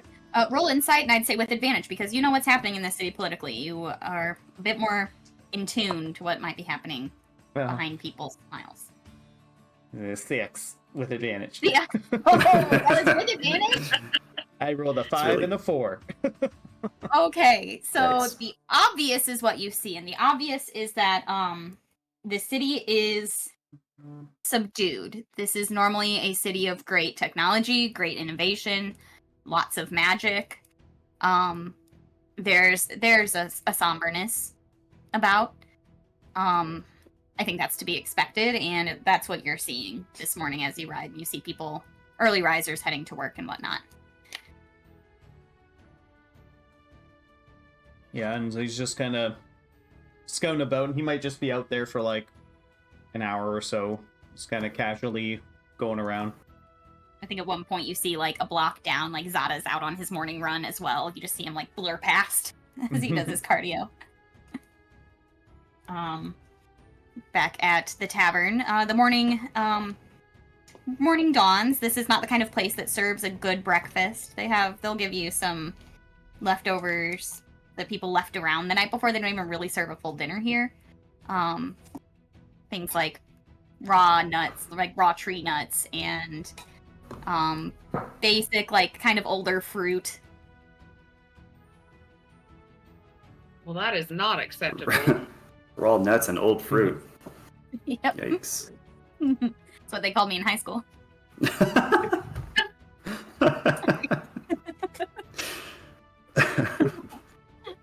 Yeah.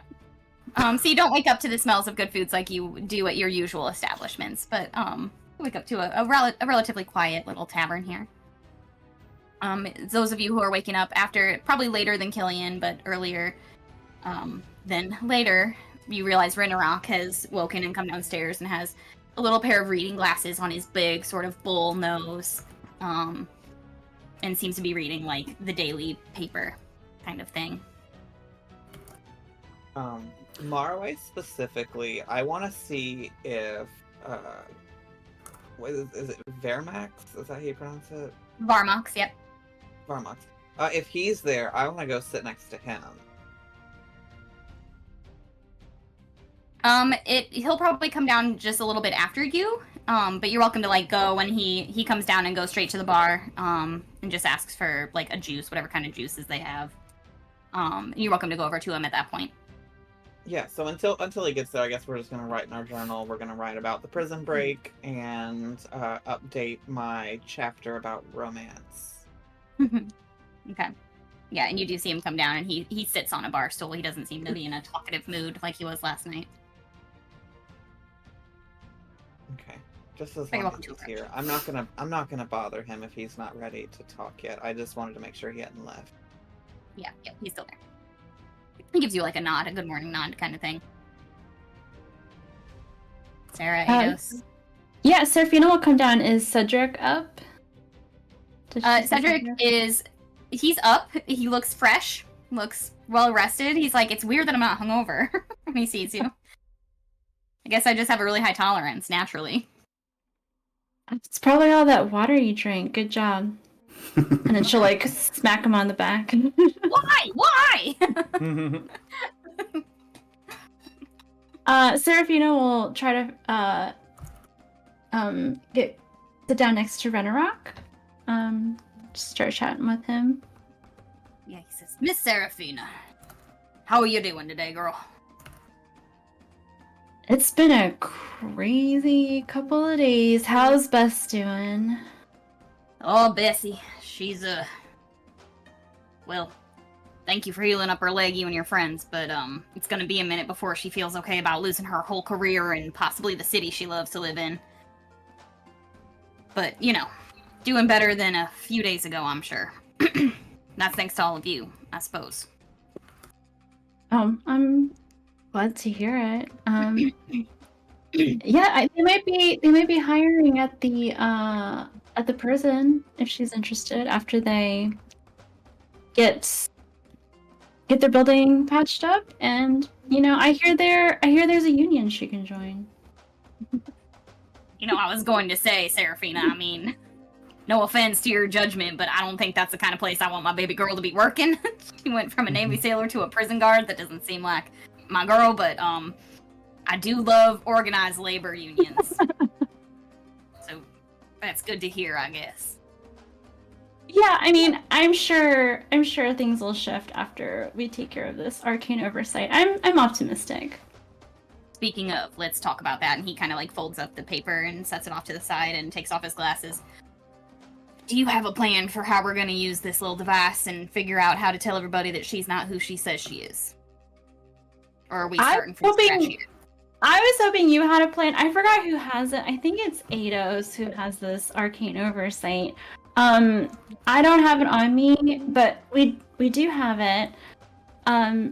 I thought you had a plan of where we could get close to her and try to use it. So, actually, that's why I went and grabbed the paper today. I was going to see if I could learn anything about her movements today and what's might be coming up the pipeline. So it seems that over the last 24 hours, she hasn't left the fleet. She seems to have retreated a bit. That being said, it may be hard to draw her out. Perhaps it would behoove us to instead go to her on her turf where she wouldn't expect it and show the Navy what they're following, so to speak. Or if you can think of a way to draw her back out into the city, that's a feasible plan, but it may be just as useful to take her power away where it lies, right? If all she's doing is using that Navy to her advantage. That Okay, could be so are we...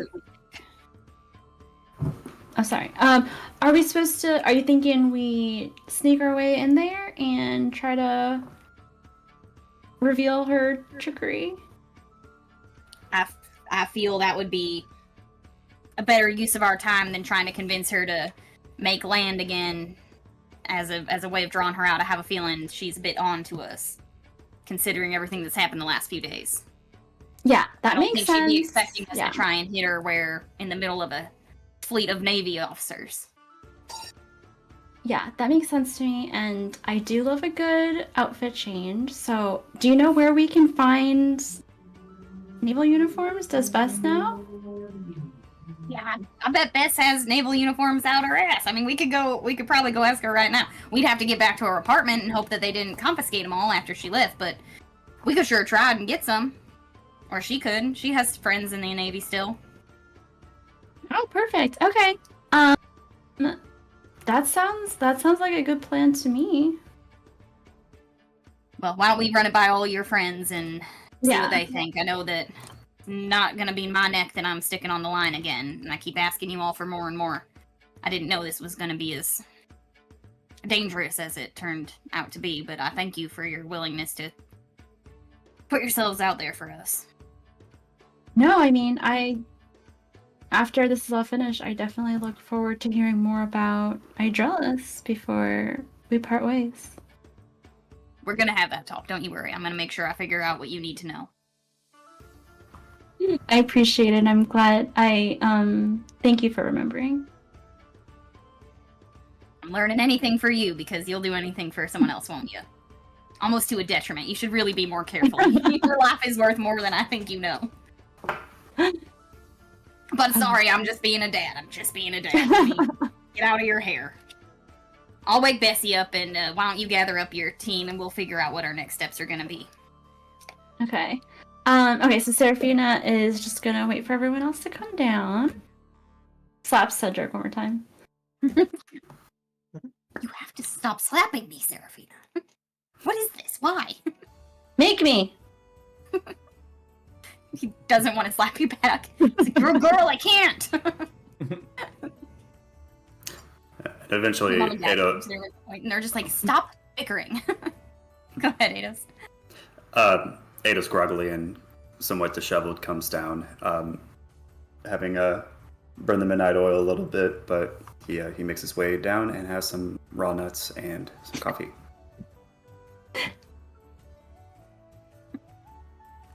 All right. But he's eating the old fruit. No, last time I had old fruit, it went right through me. I'm not doing that again. We have business to do. Well overripe. Okay. Is Bula up? Bula is up as much as Bula does in the mornings. But she's just like very dismayed looking at the breakfast. She's like, this is not okay.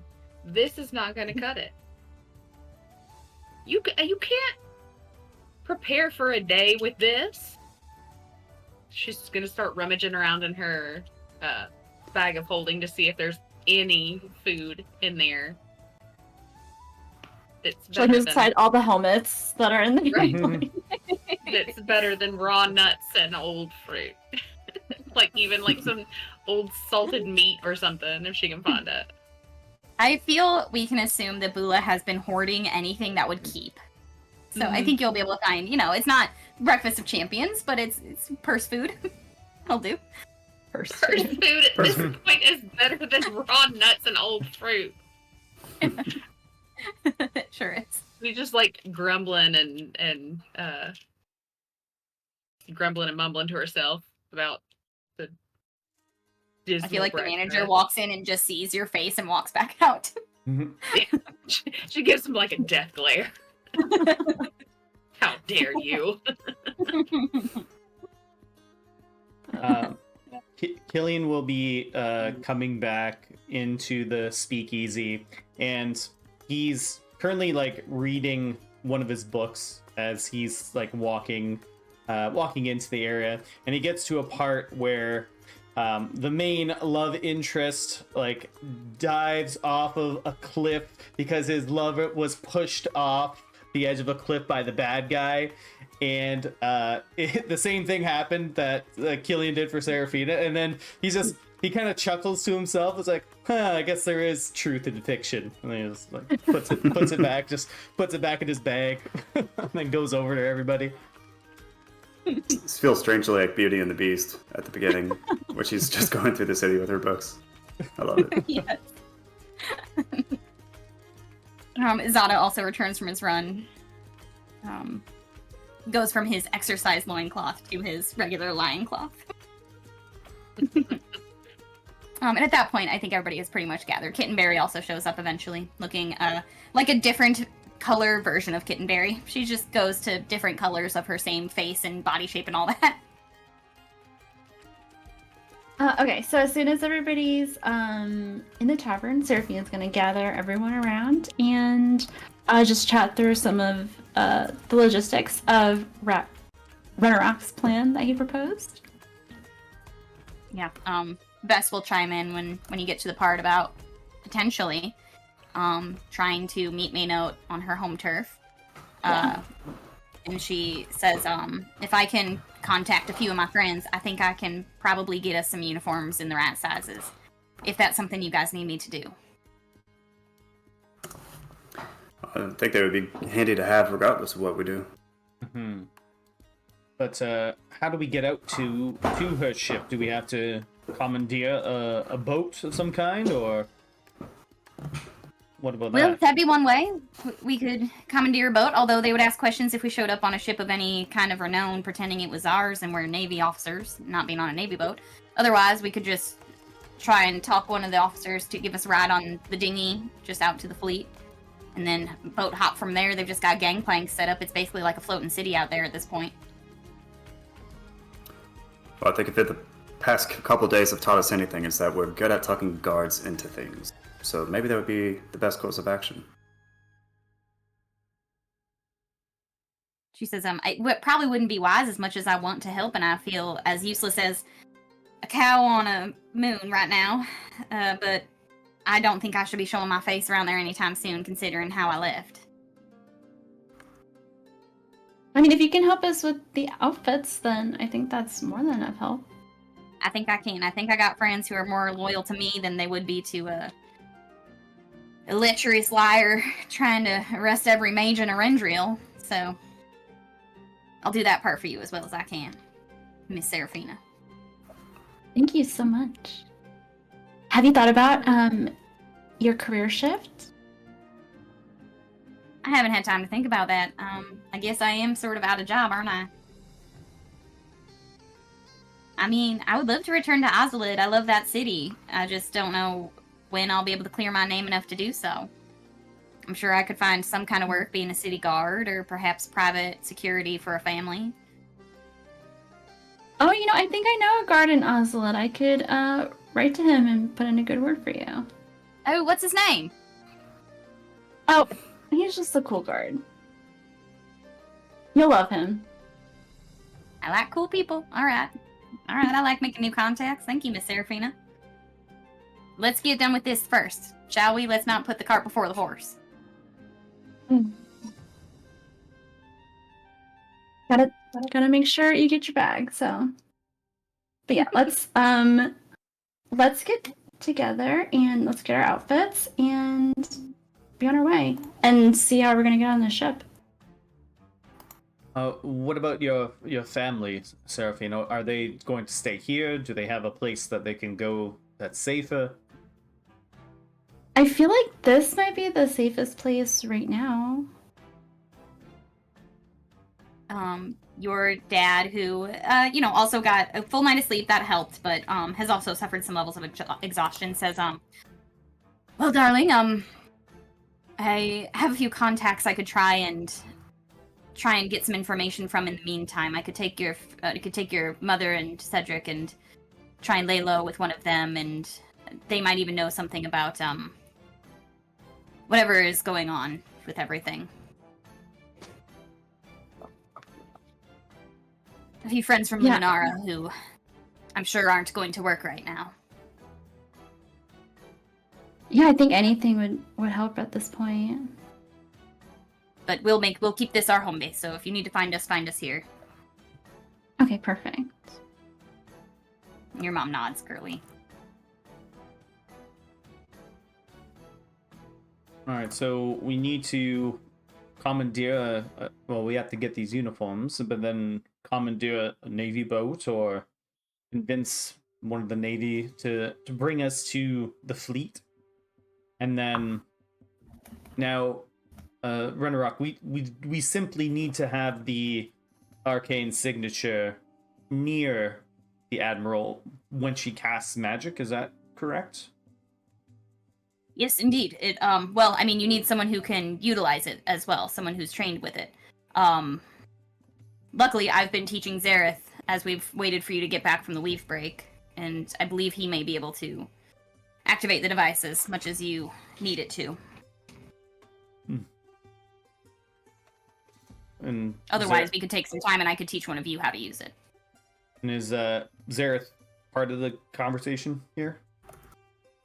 Yeah, Zareth's been like pretty quietly, just sort of. He didn't stay the night. He went home the night before. But he's shown back up this morning and trying to see what he can do to help, if anything. Glad that you all made it back safe. Well, how do you feel about coming along, Zareth? I think I would like to kill the bastard who killed Professor Athena. So whatever it takes to make that happen. I don't have to be the one to do it, but if I can affect that outcome, I will do what I can. Now, Okay, but sorry, go ahead, Sarfana. I was just gonna say, okay, but you can't just stand there in the corner like you did last time with my mom and my brother. That was not cute. I deserve that. That wasn't cute. I get it. Yeah. I'll do better. I'll be helpful. Now, when they cast the magic around this arcane signature, is this something that, you know, this fake admiral would be able to like disprove in any way? Like, will all the soldiers just simply turn on her immediately because it's not, you know, the same signature? It's quite foolproof and quite well tested, Seraphina's dad is explaining.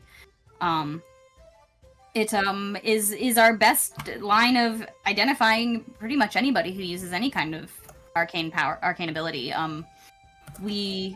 It's a simple system, really. If it's the person who was sort of imprinted on the device, then the device glows this cold, bright green.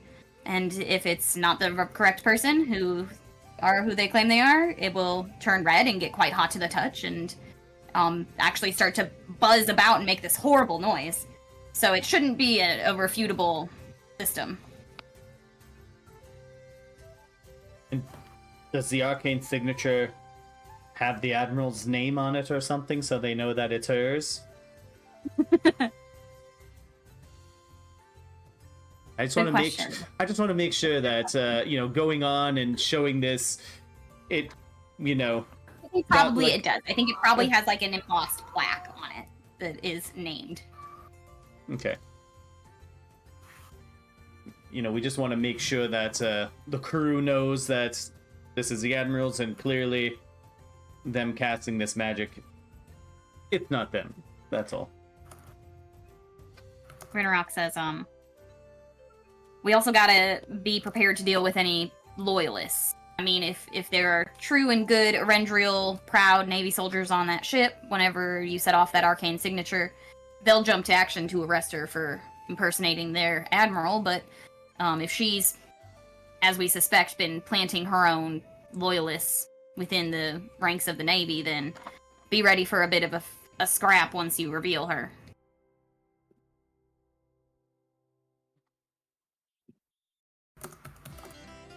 Hopefully you'll have more Navy members than not on your side.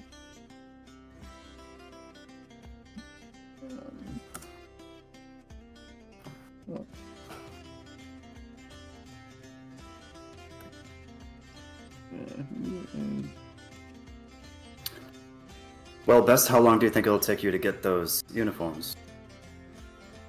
I mean, give me today to get about the city. I'm gonna have to. Can I borrow like a disguise or something so I can get out of here and not be a big old cowhead running around? I can do invisibility. Oh, were you gonna say? I was gonna say you could help her. Yeah. Chiffon also says, I could stay here and I could give you my hat of disguise if that's what help. She says, well, invisibility won't last all day, right? I feel like I should probably just use the hat so that when I actually meet my friends, I'm not just a disembodied voice asking them for their uniform, you know? That would be a little eerie and off-putting. A little. So if I could just do that, I think give me today. I'll be back this afternoon, hopefully with a few uniforms in hand. If they can scrounge them up for me. Okay. And do you need any protection? Do you think you could go through relatively incognito? No, the other day was not me giving my best showing. I'm pretty light on my feet and tough as a bull. Okay. Thank you though. I think I'll move faster on my own. Good. So since we have a little bit of time today, Lady Blackthorne, I have a question. I know that you have a lot of contacts throughout the city. Do you know of anyone, maybe like a skilled blacksmith, who wouldn't mind working with, let's just say, some restricted materials? You see her smile at the thought. She like reaches into her little knapsack and pulls out this like small like black sort of leather-bound notebook and starts flipping through. She says, I think I could. Of course, I'm only associated with top-of-the-line businessmen, the most honest of the most honest. Of course. Were they always the most honest? Well, I don't want to speak ill of anybody who's my friend, but let's say, sure, if I could find someone, maybe. What kind of material are you working with? Mother. Seraphina. Bula, can you give me one of those helmets? Sure. She opens it, pulls one out, and just tosses it at you. Yeah. He'll just kind of grab it, and it's like, I don't really care about all the metal and the shine to it, but this red kind of crystal that's in here, I want to see if this can be maybe used to make something for me. May I? Yes, of course. And she takes it, turns it over, looks at the inside, like runs a finger along like the very like small seams in the metal. It's relatively all one solid piece, but there are seams where it was eventually molded into this helmet shape. And she says, well, I'm no expert, but I think I might know someone who could give it a look and figure out how it was put together. And if you know how something's put together, you can figure out how to take it apart. Yes, that would be. Would you like to leave this with me, and I can go and try and ask around? Absolutely. Yeah, I want to see if I'd be able to utilize this red crystal for myself. It came in quite handy, and I think having something like that would really help me in, let's just say, the situations where I cannot see so well. And seeing how I can't see in the dark, something like this, being able to see heat signatures, things like that, would just really make my job a lot easier.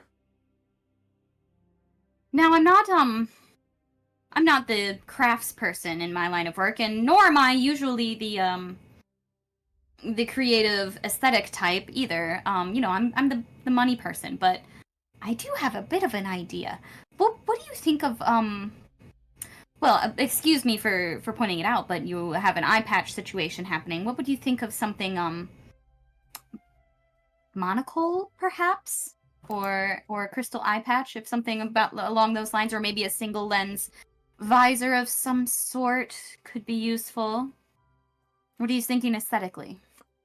I mean, definitely some kind of even if it covers like both of my eyes, that would be, that would kind of defeat the need for the eye patch if it covers both of my eyes. So just something I'd be able to quickly take on and off, that would be able to be secured to my head so that it wouldn't fall off in battle. Just something along those lines I think would be a benefit. And we do have a couple of other of these helmets if they need more materials to work with. Interesting. All right, I'll work on this today. Thank you. Oh, thank you. She spends a little bit more time just inspecting it. Fascinated. You hear her muttering something about, like, if I patent this and then start a new LLC.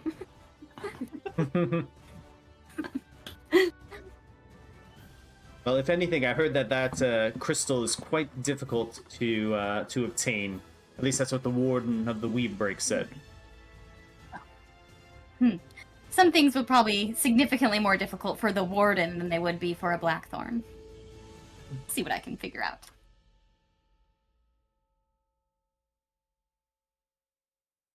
And Rinnerock eventually says, so, let me get this right. You guys are gonna try and get over to the fleet, try and find Maynote, activate the thing. Profit? What's end goal here? Arrest her, kill her? Well, I think it Don't depends. think we want to kill her.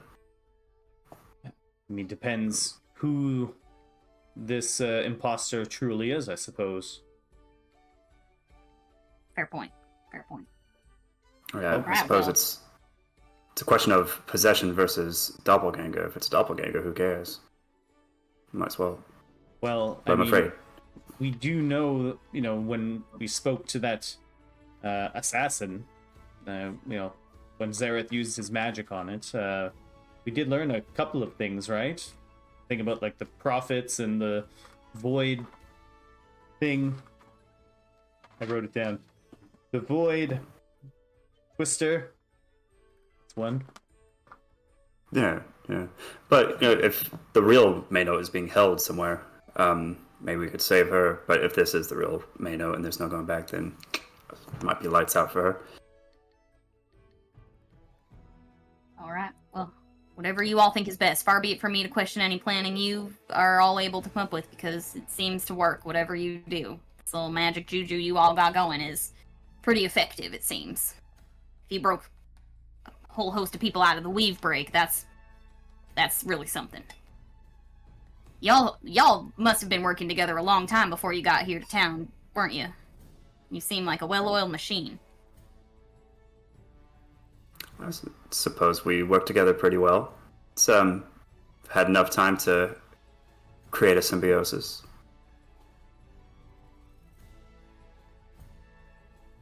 I'd say we sometimes get each other into more trouble than, helping ourselves out of it, but we definitely know how to adapt to certain situations, to say the least. Well, color me and Bessie impressed, because I don't think we could have got this far without y'all here to help, so... Again, I just keep saying it, thank you all very much, and thank you in advance for dealing with this Maynote creature. And with that, we're gonna end it for tonight! Wowie zowie.